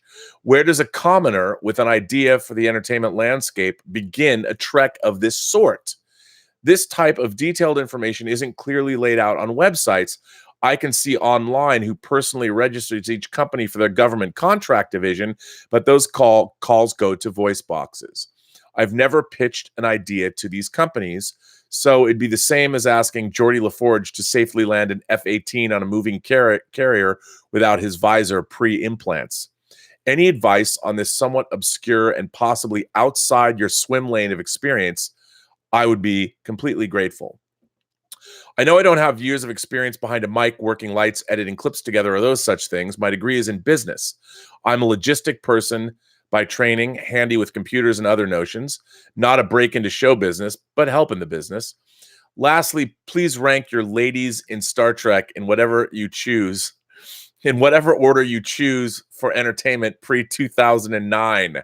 Mine are Seven of Nine, Dax, Droxine from the Cloudminders.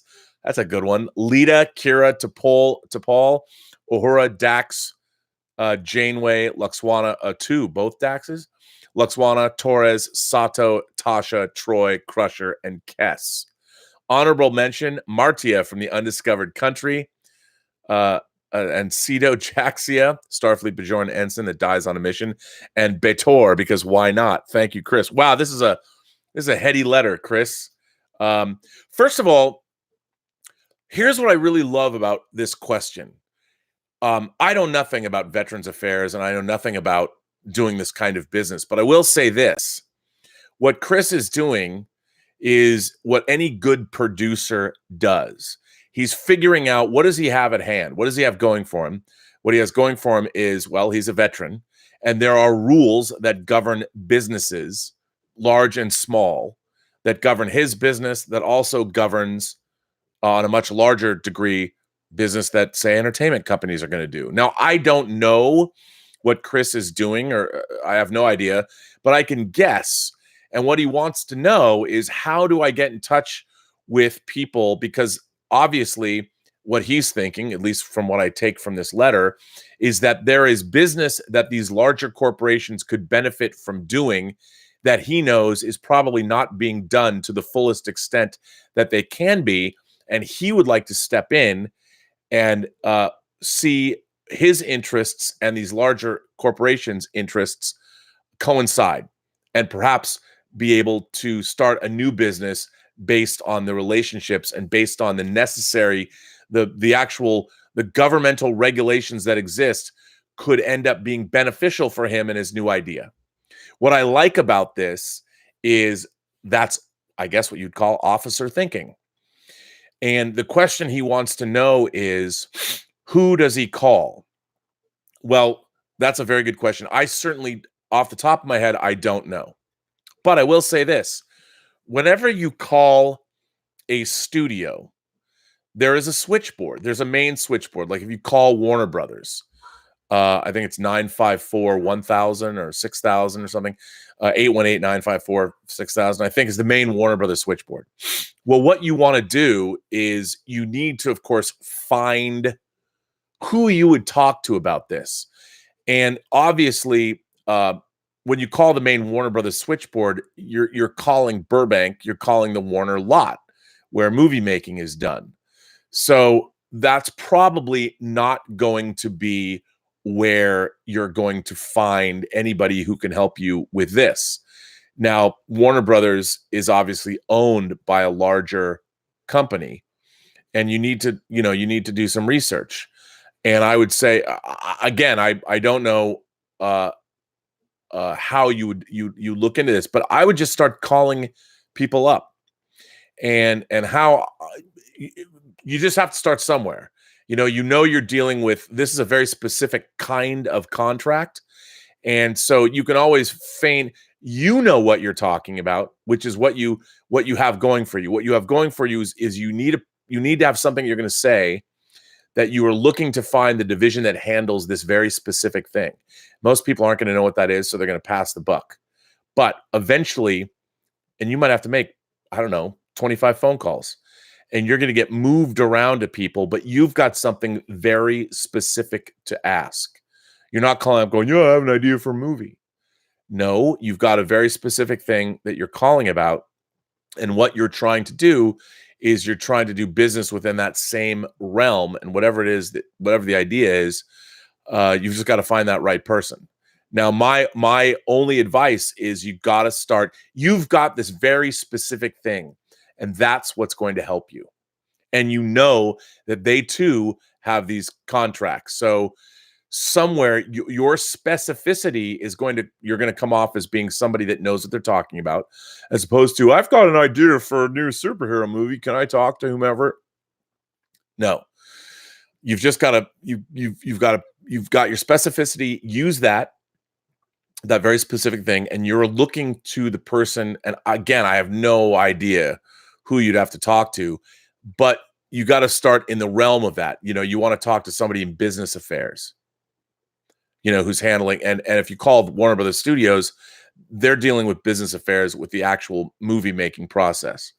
I would do, research. Maybe you can find out where you can, you like, it's like, okay, you might not know what you're looking for. Is, if you think about you think about the corporation, Warner Brothers is like the state of California. And what you're looking for is a very specific town in all of California. You're looking for that specific town. That has the information that you need, and all is the state. So what you do is you have to start making those calls, but direct them. Try and do some research and find out the beginning of it. Could be a long road, but call somebody that's in the financial arena somewhere in Warner Brothers, and hearing your specificity, they might not even know what you're talking about, but they can at least direct you at least point you in the direction, hopefully, that'll take you down the road to get close to the town that you want to be in. And that's what I found is true. When it's like anything else. If you're producing a movie to equate it to Hollywood, and somebody says, okay, I need to get a firearm that is period specific to the time. This is actually, I did this for a photo shoot, that Harriet Tubman might have used. Like, what kind of handgun for the time that Harriet Tubman was alive, what would she use? It was actually a thing we were doing for a project that never materialized about Frederick Douglass. And so I didn't know. So we had the internet, right? Then I'm looking at what were those kinds of guns. And then it was like, okay, well, where do I go for period specific? Is there a period specific armory in Hollywood? Well, it turns out there is a prop house that is in fact period specific, that has period specific weapons. And why wouldn't there be? There's all kinds of historical epics made. And it turned out to be much easier than I would have thought. But it was like 3 or 4 phone calls. And then we actually got to go visit, and I was able to, not only get the pistol, but the rifle. And, it as long as you have something specific to say, and your thing is specific, it's very helpful, because people want to help. They're like, well, that's very specific. And plus you're a veteran, so everybody's going to want to help you there. And it sounds like what you're doing is good. So again, it's just a journey. You just have to figure out but that initial targeting, you got to at least get in the state somewhere. I don't know if that's very helpful, if that advice is helpful, but you'd be surprised, because people want to help. People want to help. That's what I have learned in my many years living on this planet. If you have something very specific that you want, you're better off than just like, I'd like to do this. Yeah, but I think that I think whatever it is, it sounds intriguing, and I like what you're doing. I like your thought process. I like where you're going. Garon Gillum is here. Garon Gillum. Yo, Rob, it's been a while since I've been on the live chat, but wanted to say hi. Love the show. I just got caught up via YouTube. P.S. Stale Jujubes rock. Okay, as Garon Gillum is referring to, everyone knows that some of my favorite candy are Haribo gummy bears and hot tamales. And of course, my favorite candy of all time is cinnamon saltwater taffy, specifically from Bruce's Candy Kitchen in Cannon Beach, Oregon. But I also love Jujubes. What's up, dude? Why are you barking at me? Do you have something to say? Would you like to come up here? I guess not. I guess he doesn't have enough attention, and why I'm not talking to him. But I love Jujubes, and Jujubes, when they are stale, they're better. I don't like new Jujubes. They're slimy and no. I like stale Jujubes where the actual exterior has gotten a little smoky looking as opposed to being shiny. What does that say about me? I don't know. But thanks for the support. Thanks for supporting the channel. I appreciate that you're here. And hello back to you. And I'm glad that you also enjoy stale Jujubes. Koba is here. Koba asks, what is my opinion of Spielberg's War of the Worlds? First of all, War of the Worlds, to me, I think half of War of the Worlds is pretty genius. Spielberg's War of the Worlds. And I think the latter half peters out, and I think the ending is kind of a betrayal. They'll go home like, hey, we're all here. Gang's all here. The first hour of Spielberg's War of the Worlds is incredible. It's incredible. When the tripods emerge from the ground and just literally start smoking people, the sound effects, the visual effects, all of it it's unbelievable. Unbelievable. The talk about verisimilitude, my God. And then, they're stuck in a basement with Tim Robbins, and it gets a little wacky. But the first hour of Spielberg's War of the Worlds, it's one of those things I can never take my eyes off of it. I think it's so good. I really, really do love Spielberg's the first half. It's not all great, but I do love the first half a lot. And I really, whenever it's on, I watch it. And I have it on Blu-ray. So yeah, I do dig it. It's just incredible filmmaking. This one comes from Crosstalk. Crosstalk is back. Haven't heard from Crosstalk in a while. Hey, Rob, hello again from up here in Edmonton, where it's been getting brisk 2 Celsius or 36 Fahrenheit for you fine folks south of the border that are in one of those 3 places left in the world that don't convert to metric. Winter is coming, and it won't take 7 seasons to arrive. It's been a while since I wrote you a letter because I knew how much of a backlog you had to get into. In any case, here is my thought for the day. A friend and I were discussing the value of Hollywood's obsession with rebooting and or repurposing properties that were established as classics, even niche genre films that were well loved by at least some group in the past. We talked about the failures of some of these properties like RoboCop, Independence Day 2, Star Trek, and Star Wars, both failed by making proper use of previous material or rules established within those universes. As you yourself stated, failure of verisimilitude within your own created universe. I think you mean that Star Trek and Star Wars both failed by not making proper use of previous material. We both agree that this is largely due to not just what is perceived in the corporate world as a built-in audience, but because of the amount of money involved. Studios have become so risk-averse that the millennials' grandchildren are going to be nostalgic about the same things we are, but just a different version. Where my generation, the tail end of Gen Xers, will be nostalgic about properties from the 70s, 80s, and 90s, a fair amount of reboots in there as well, the next 2 generations will be nostalgic about the exact same properties, only rebooted or repurposed. One of the best examples that comes to mind about previous generations' nostalgia reaching into the future generations' nostalgia is Invasion of the Body Snatchers. So the original was a great film and opened in 1956 to a resounding thud. Call it the wrong time for a movie like that, or maybe people didn't get the ramifications of the narrative. I don't know. By all accounts, a very good film. It was. Kevin McCarthy starring in that. The remake some 20 years later in 1978 is perhaps my favorite of the lot. I'm not going to give anything away just in case there are any imagination connoisseurs who have not seen these films at their best. Needless to say, go watch it now. In fact, watch both the original and the 78 Kaufman remake. Both are amazing stuff. Then roughly another 15 years later, again in 93, we get Body Snatchers, Abel Ferrara's Body Snatchers. Can't remember who directed it, Abel Ferrara, but it starred Gabriel Anwar, Forrest Whitaker, and the best part of the film, the late, great Gunny, R. Lee Ermey. This is where you start to see the cracks in repurposing or rebooting material that is great to begin with. This film is, well, it's definitely a film. It's not horrible. I've seen many, many worse films. It feels like a TV movie on a Sunday night from the late 80s is about what I'd label it. Then again, in 2007, they tried with Daniel Craig and Nicole Kidman, and it was called The Invasion. This is where I start to wonder what the hell happened. The film was not what I would call good. I have to admit, I never did read the original Finney book or even the idea that Heinlein wrote in The Puppet Masters, to my dismay. Nor did I actually see the Brain Eaters movie that used Puppet Masters as a template. And they also made a Puppet Masters movie.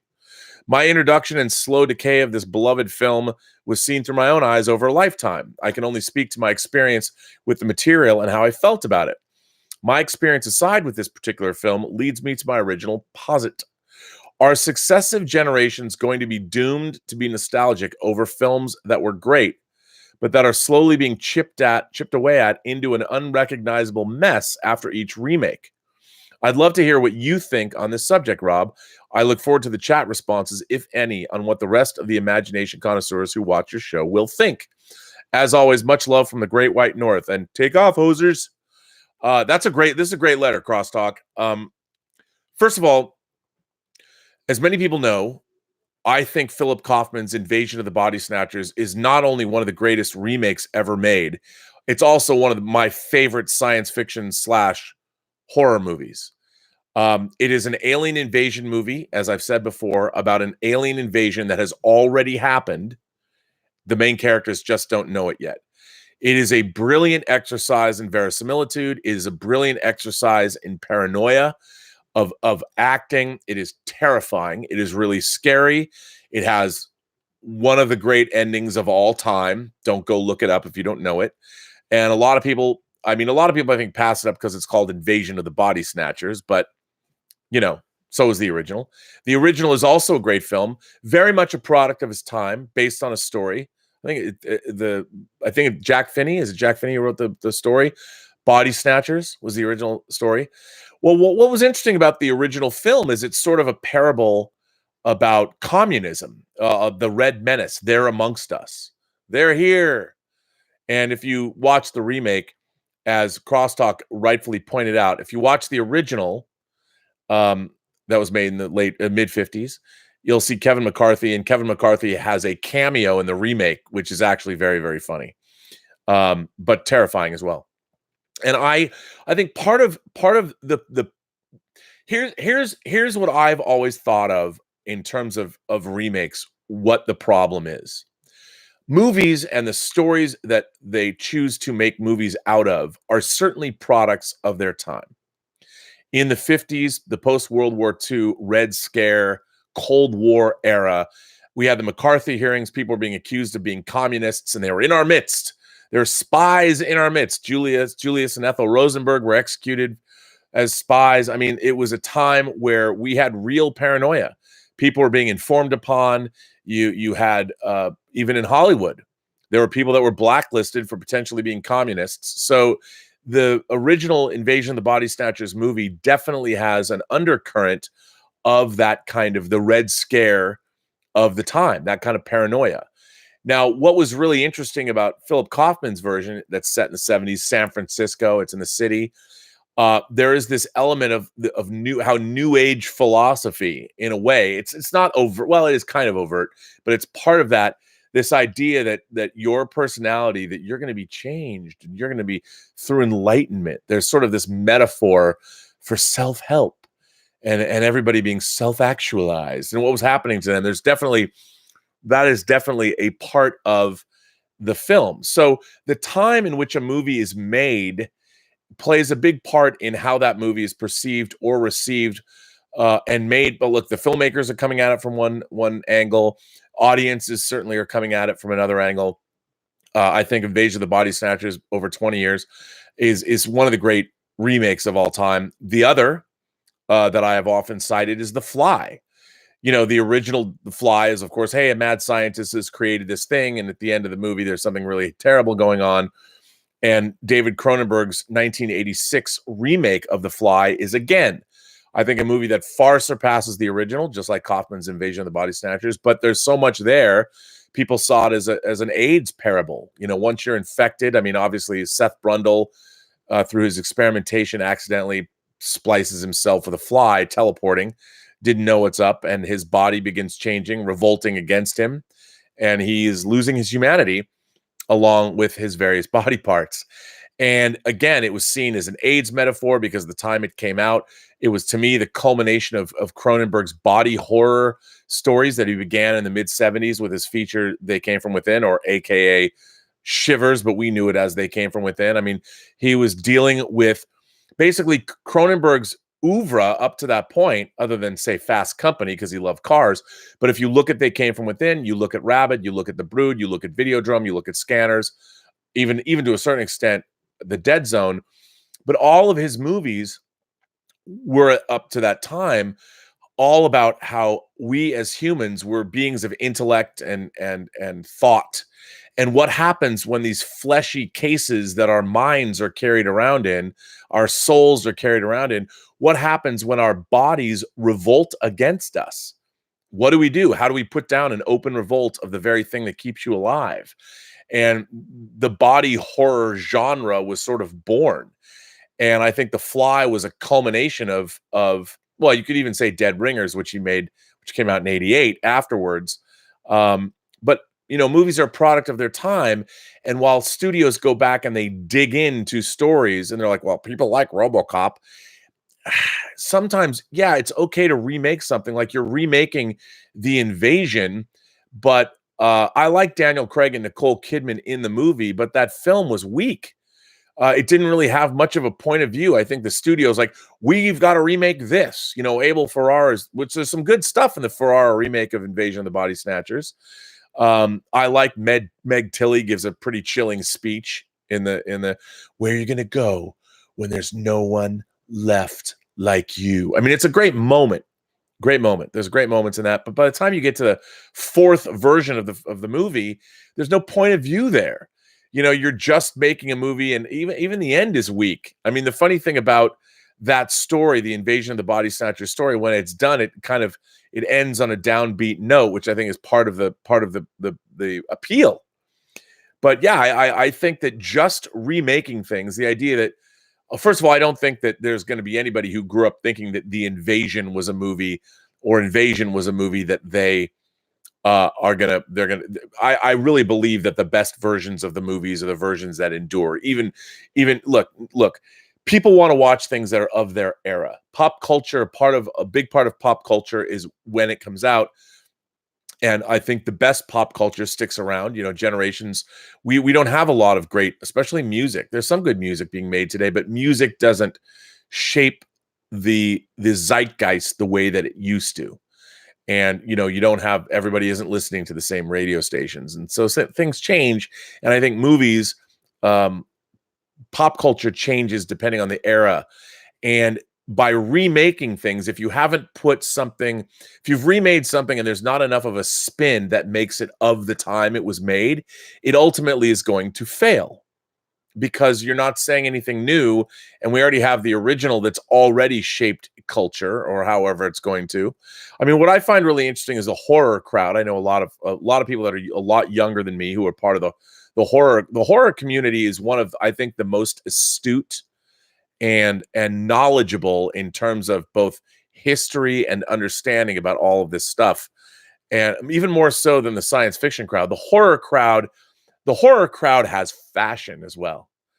I don't know many my science fiction fan. I would have thought that if you're a science fiction fan, you'd want to be dressing up like Duran Duran, which is basically a science fiction band, and you'd be stylish and all those things.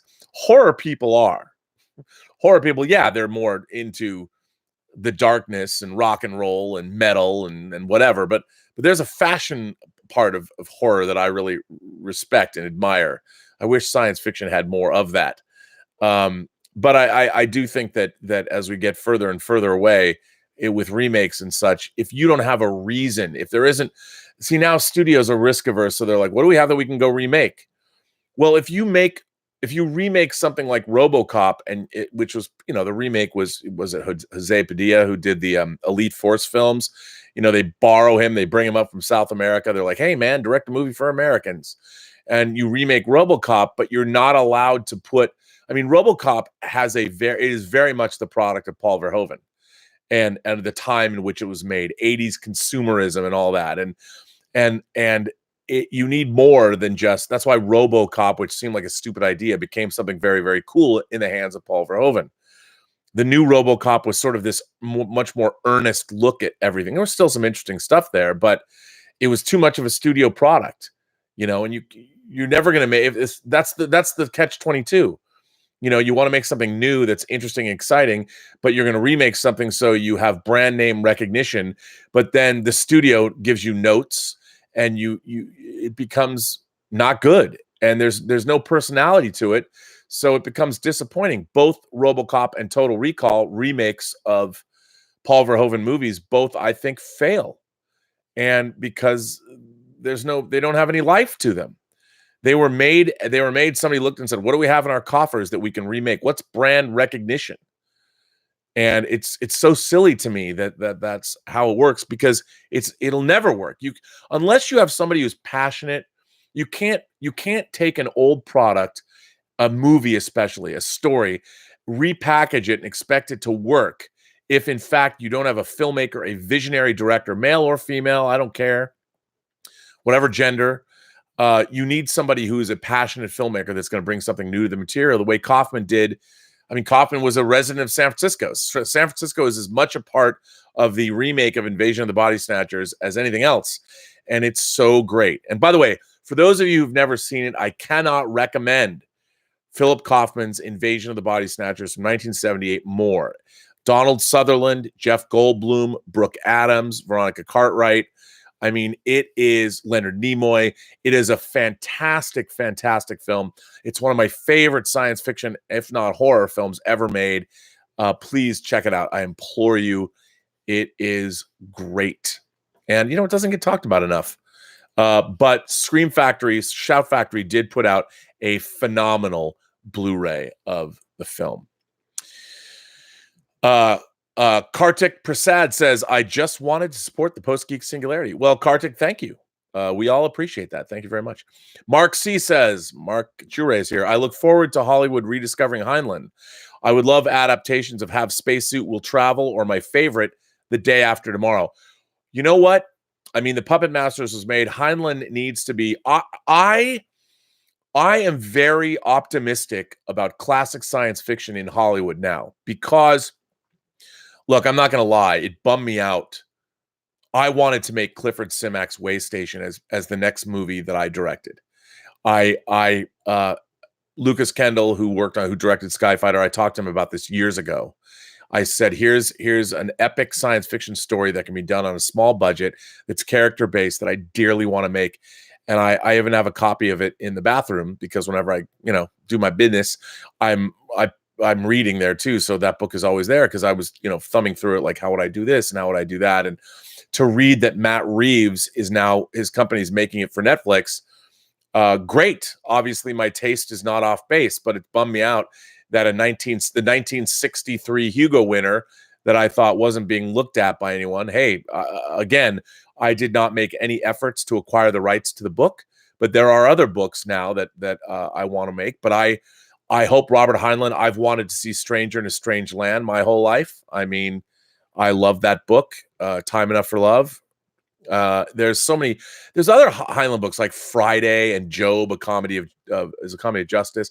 Later books that he wrote that I really liked. But yeah, I think Heinlein is one of the great science fiction writers, and I think it's only a matter of time, because there are people that are my age and younger that grew up with this stuff, and I think if Dune does well, if Way Station does well, obviously The Expanse is doing well.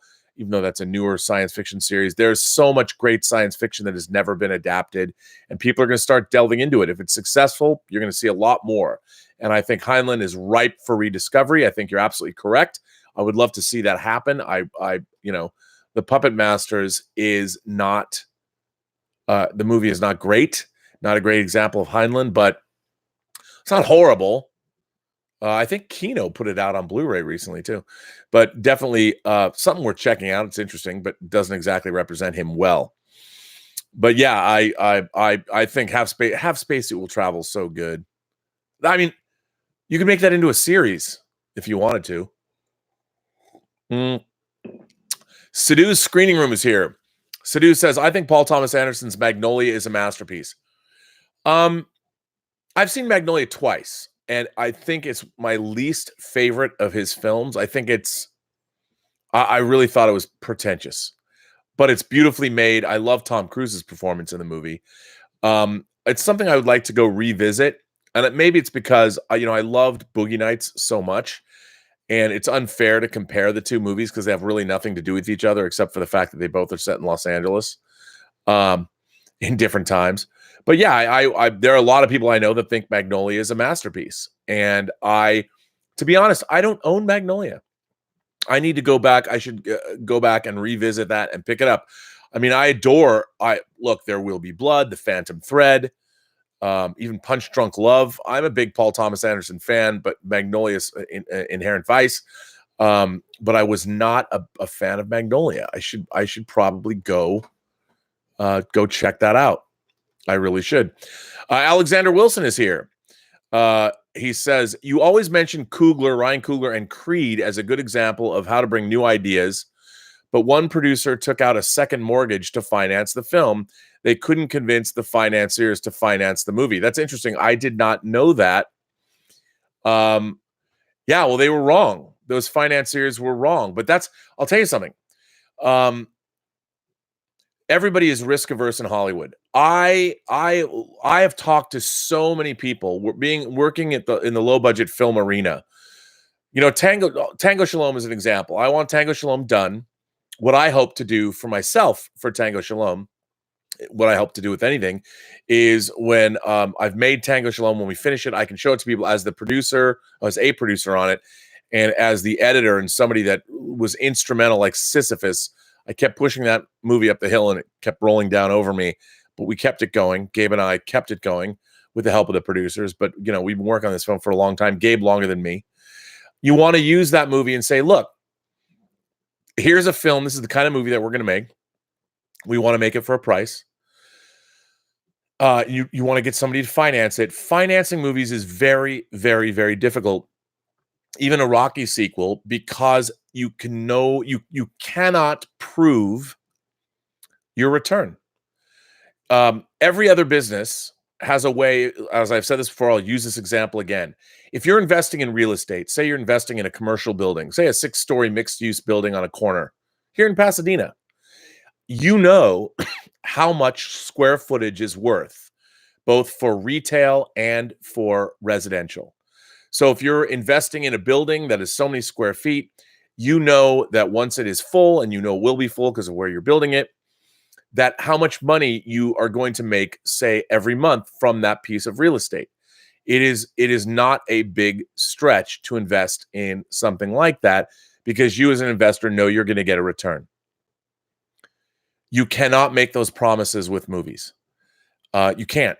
You can say what you want. You can make business plans until you're blue in the face, but there's no way to guarantee a return on the film. First of all, for many reasons, one of which, you can't guarantee the quality of the movie. Like, every director has had a misstep. So at the low budget level, especially if you're a first-time filmmaker, how do you convince anybody to give you money if you've never made a film before? Now, what you do is you try and do things like you put in a cast. Now, I'll give you an example. Skyfighter, the low-budget movie, the financiers is a low-budget film. The financiers want names. The first thing you can do to mitigate your risk for making movies is to put recognizable names in your film. So when you release the film overseas, you can put someone on a poster that foreign audiences will go see because they recognize. And that's what they want. So the first thing they want are names. Now, they don't even care if the name actor is good for the part. They just know that that actor can be sold his or her um, involvement in the project. They can pre-sell it at, say, AFM. We've got the new film from whomever the hot actor is that's on whatever list this week is a hot topic or a hot product in foreign markets. So, you just never knew. So yeah, that's here you've got Michael B. Jordan, you've got Sylvester Stallone coming back, but people are like, well, wait a minute. How many Rocky movies have there been? There's been Rocky 1, 2, 3, and 4. There was Rocky 5. There was Rocky Balboa, which is Rocky 6. So you're going to make the 7th Rocky movie, and yet Sylvester Stallone isn't the lead?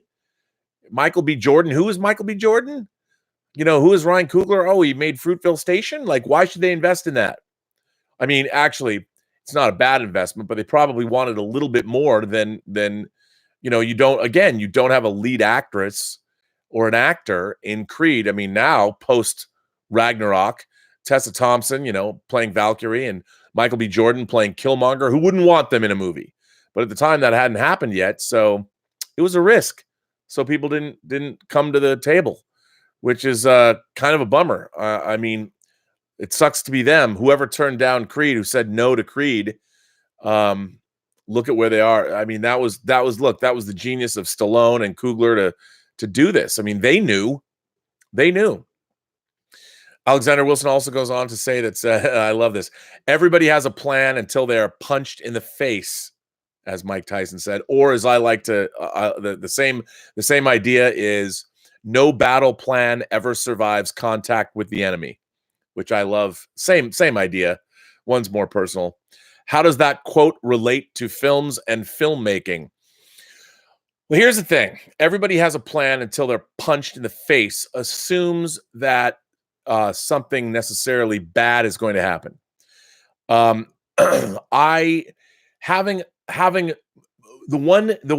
good thing about movie making is that you have to have a plan. And for the most part, well-planned productions are usually the best executed.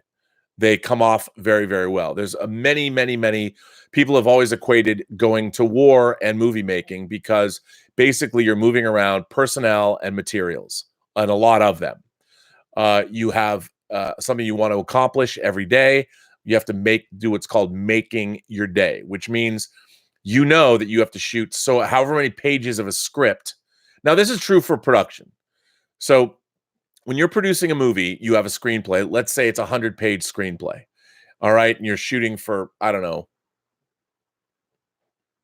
30 days.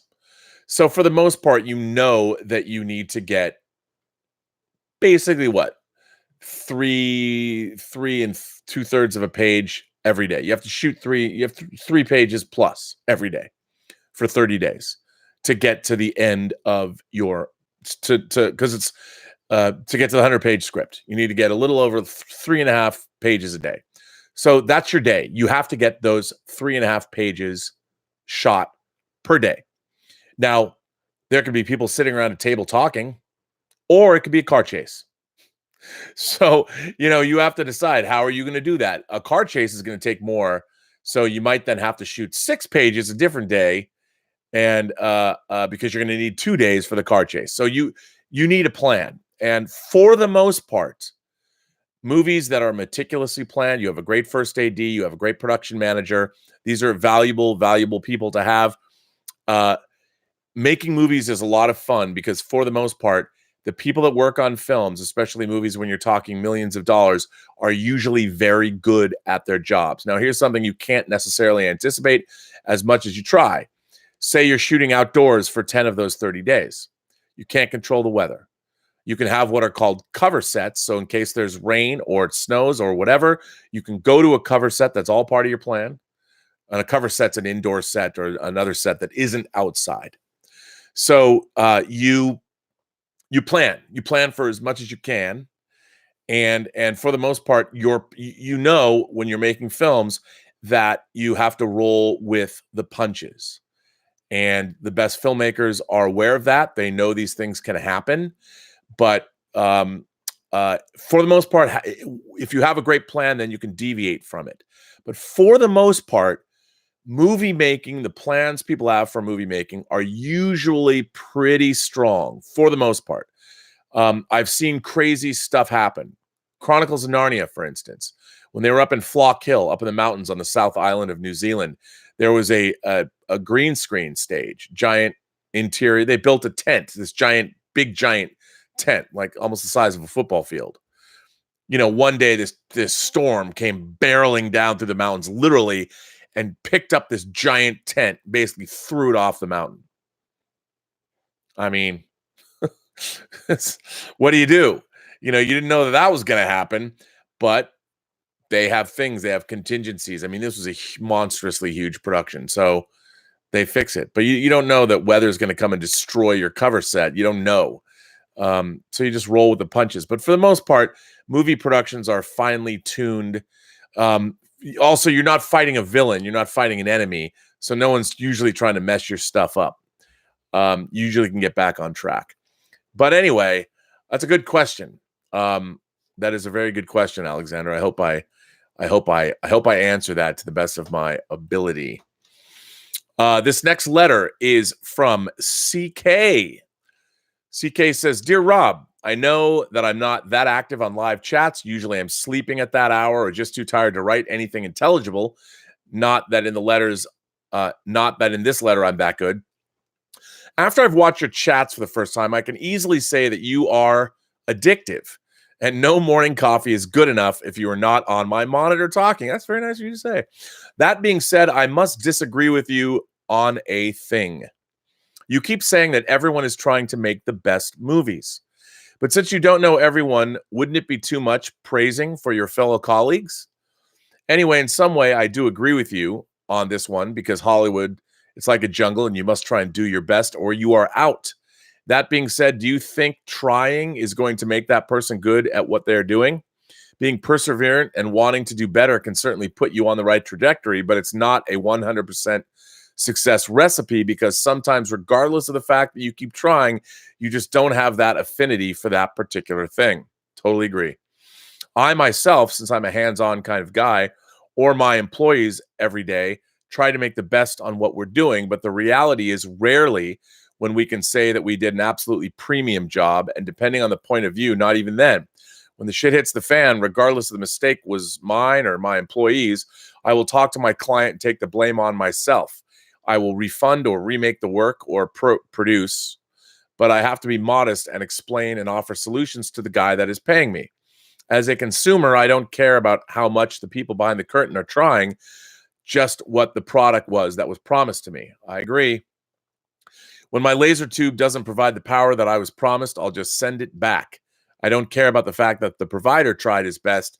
His best was not good enough, and it was not enough. It was not as advertised.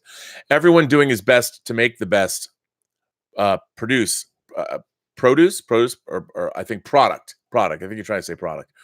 Doesn't mean that the end result is good.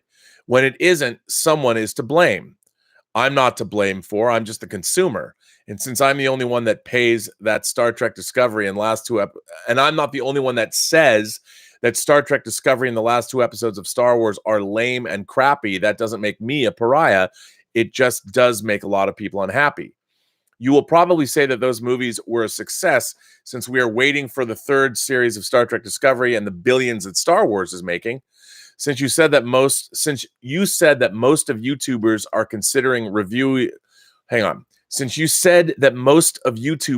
considering reviewing movies too much from the theatrical point of view, you could step on the other side of things, thinking that big box office money makes a movie good. If we're talking about money, let's consider for a moment that Disney, after spending so much money on the Star Wars franchise, wanted to make that $5.2 billion as fast as possible. Banking on nostalgia, it's a safe way, but not doing anything else will just bury the franchise in the long term. I don't remember, but a really, really intelligent guy said that masses are stupid, individuals are intelligent. I know, I'll go out and see the last movie from the trilogy, even after I've said all these things, but at some point I'll start to ignore this franchise. I'm not a hater by nature or a person that keeps a grudge or something. At some point, I just decide to forget all about that. Since I'm not a movie maker and I have little or no idea what's behind the scenes of making a movie, I rely on you as a connoisseur and an active movie producer to enlighten me. Why did Star Trek Discovery and the last episodes of Star Wars suck? In your opinion, please take it from the beginning. From the inception of the movies, who's to blame for this fiasco and why? Please don't take offense on my contradictions with your beliefs, as I don't with mine. And when I don't agree with you or some other letter writer, we all have our point of view and our interpretations of a thing. Like always, best regards from Europe, and to be more precise, from Romania. Yeah. P.S. If you ever intend to visit or do some movie making here, please let me know. It will be an absolute pleasure to meet with you and to clean some pints of beer with you and your gang, family, or whatever. CK. Wow, CK, you didn't just put me on the spot there, did you, son?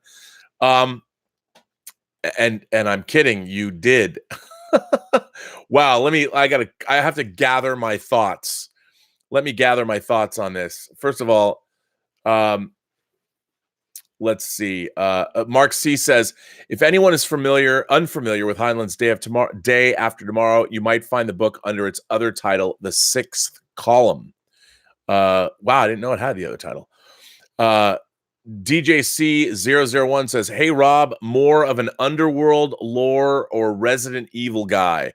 Both have a great heroine or lead.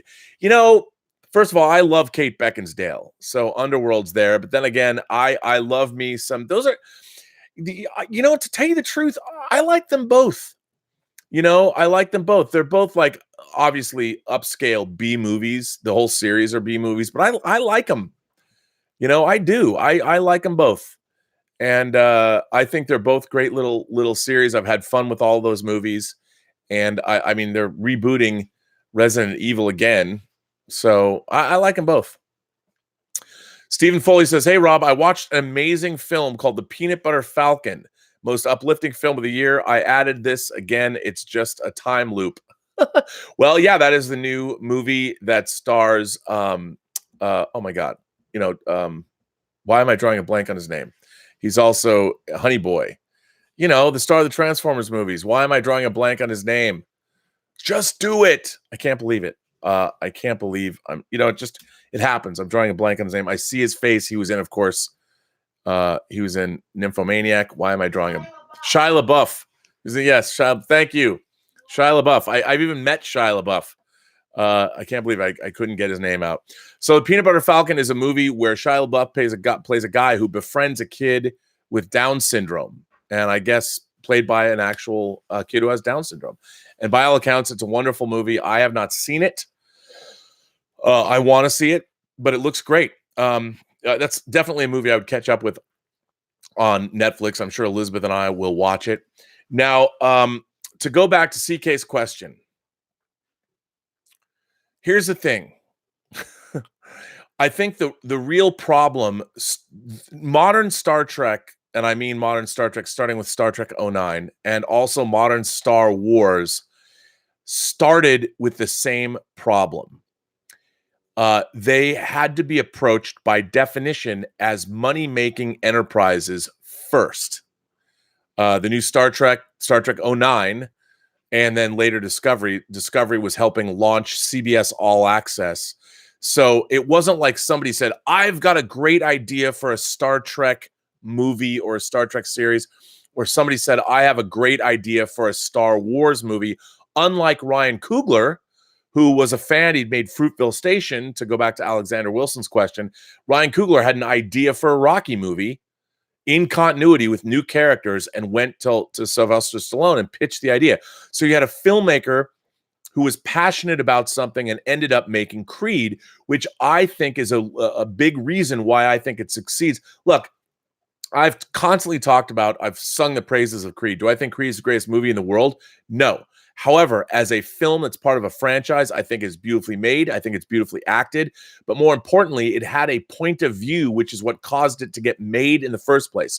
Ryan Coogler had a movie that he wanted to make. A filmmaker's like, I want to tell this story. And he did this because he was a fan of the Rocky franchise. From what I understood, as I've said before, his mother had cancer and I guess was dying, and him and his father bonded over the Rocky movies to make themselves feel better, and that's why they meant a great deal to him. He it wasn't about the money. He wanted to make a Rocky film. He was an artist, a filmmaker that really wanted to do this, and that's why Creed got made. The exact opposite was true of Star Trek. Well, it wasn't true when Brian Fuller, who was a longtime Star Trek fan who'd worked on Star Trek, Deep Space Nine, and Voyager, was the showrunner. But both Star Wars, The Force Awakens, all the new Star Wars movies, and Star Trek began as not filmmakers saying, oh my God, I want to bring Star Trek back. I have this idea. Or a filmmaker saying, I want to bring Star Wars back. I have an idea. No, the decision was strictly, it began as a business decision. And what then happens is that the whole reason for it existing is to make money. Star Wars was bought as a IP and as a commodity to be sold and exploited. Nothing wrong with that.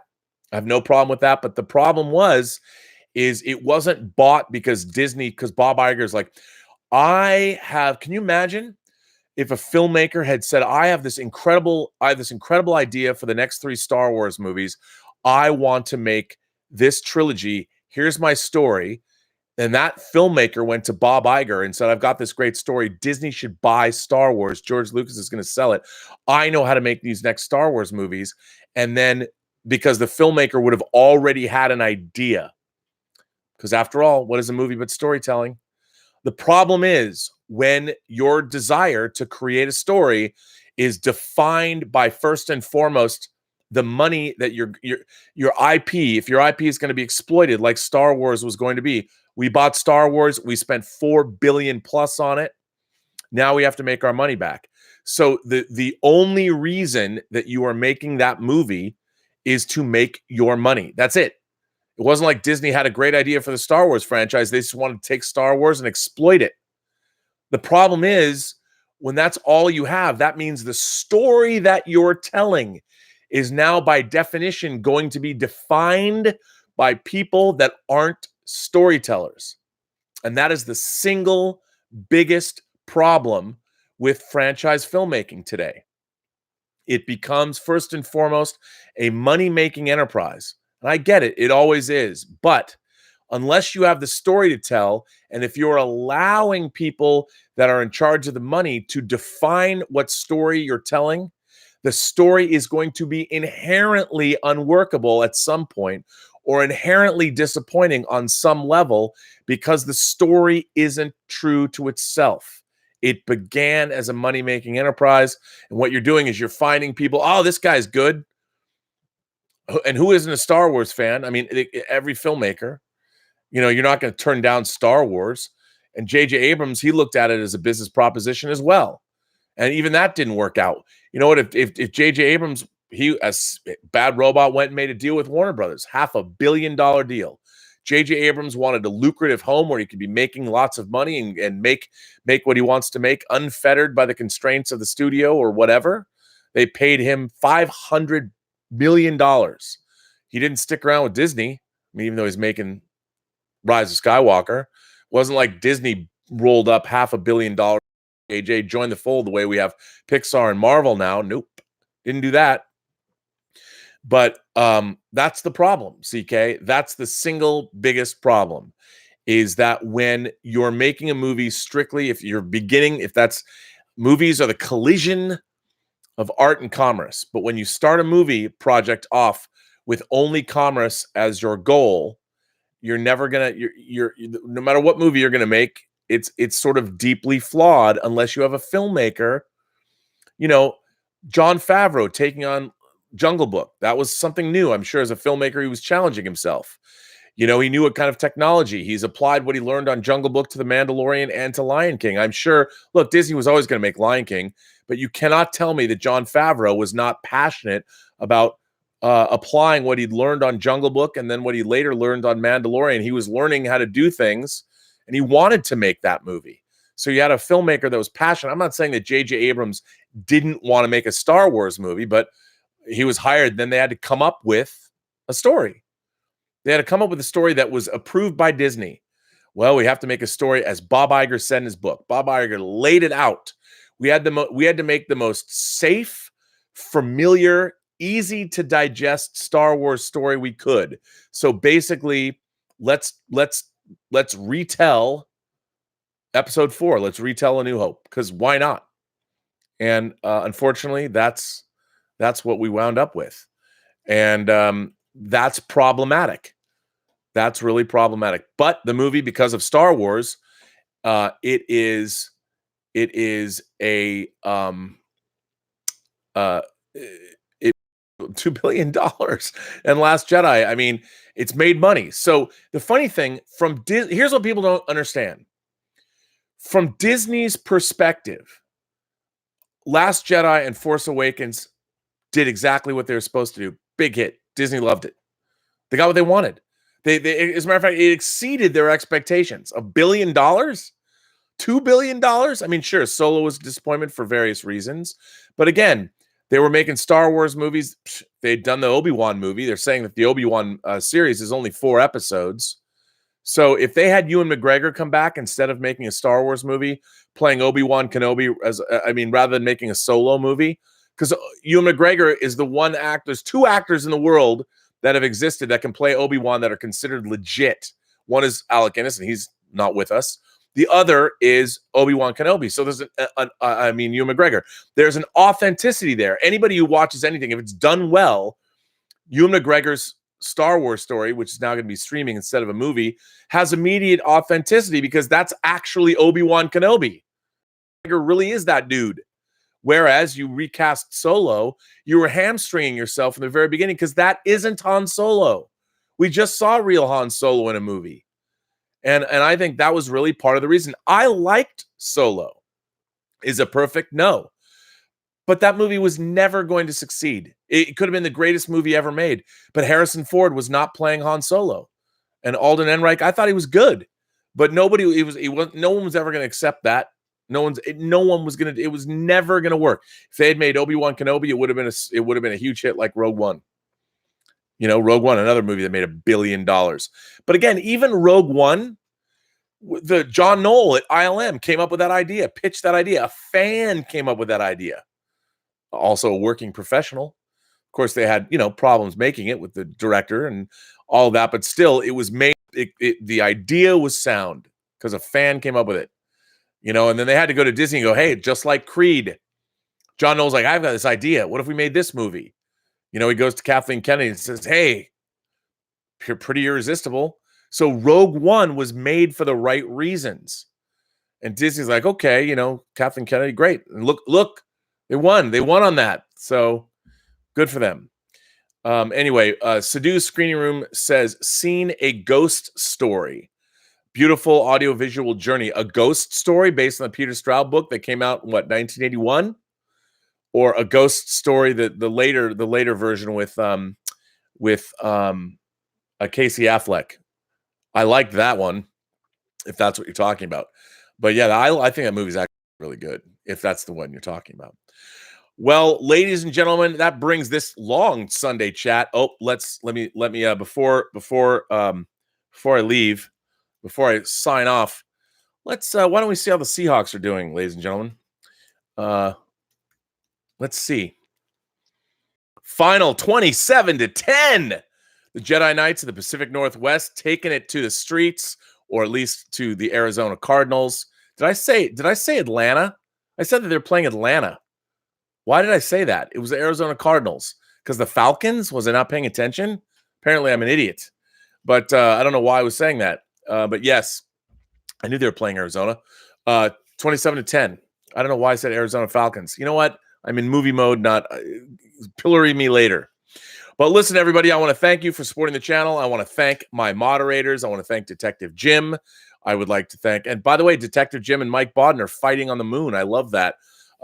Mike Bodden is still here in the States, or here in the state, in California. By the way, if you live in Riverdale, Iowa, if you're one of the 450 people that live in Riverdale, Iowa, get out there and vote for Mike. He is going to be, his election campaign's heating up for the election in November. So, and what other YouTuber has a mayor that even shows up with toys? I mean, I don't know if you can see it, but I've been putting stickers, Mr. Weiss's stickers. I'm really enjoying laying them out. Look at that. There's a Seahawks sticker in there. I'm still going through all the wonderful things that you guys sent me. I'm so touched. By the way, if you want to go to the website and contribute on the website, you can. If you want to go write a 3-word movie review, you can on the website, theburnettwork.net. There's all kinds of crazy content up there. There's almost 900 pieces of content between letters and things. Check it out. And I dare say, for those of you who are fans of Axanar, apparently they're going to be shooting. Gosh, we made Prelude to Axanar, the 20-minute Prelude to Axanar, in 2.5 months. I guess these new 2 15-minute Axanar movies are going to take 6 months to make. I don't quite understand. But if you want to go and see my vision for what an Axanar feature film could have looked like and see my visual effects work, you can. They're all up there. I was going to actually drop another Axanar documentary next week to show people. But there's all kinds of things. Go to the website, theburnettwork.net. You can join up. You can participate. You can answer. Any of the letters I read will eventually be up on the website. Letters I don't read will be up on the website too if we like them. And there are a lot because I've been getting a lot. I'm being deluged with letters. I don't want to stop people from writing, but I'm getting a ton of them and it's hard to get through them all. But I want to thank everybody. This has been so much fun. Once again, this is Robservations, the show about something. I am your host, Robert Meyer Burnett, the Viceroy of Verisimilitude, the existential Mr. Rogers, and of course, the Master of Fun and Wonder and whatever else I was called today. Thank you for being here. Thank you for being in the chats. Thank you for participating. And remember, every person you meet has a story to tell you have yet to hear, and all you have to do is listen. I bid you all farewell. I will be on the John Campea show tomorrow, and I will be back here looking for you there. And I say, as always, have a better day.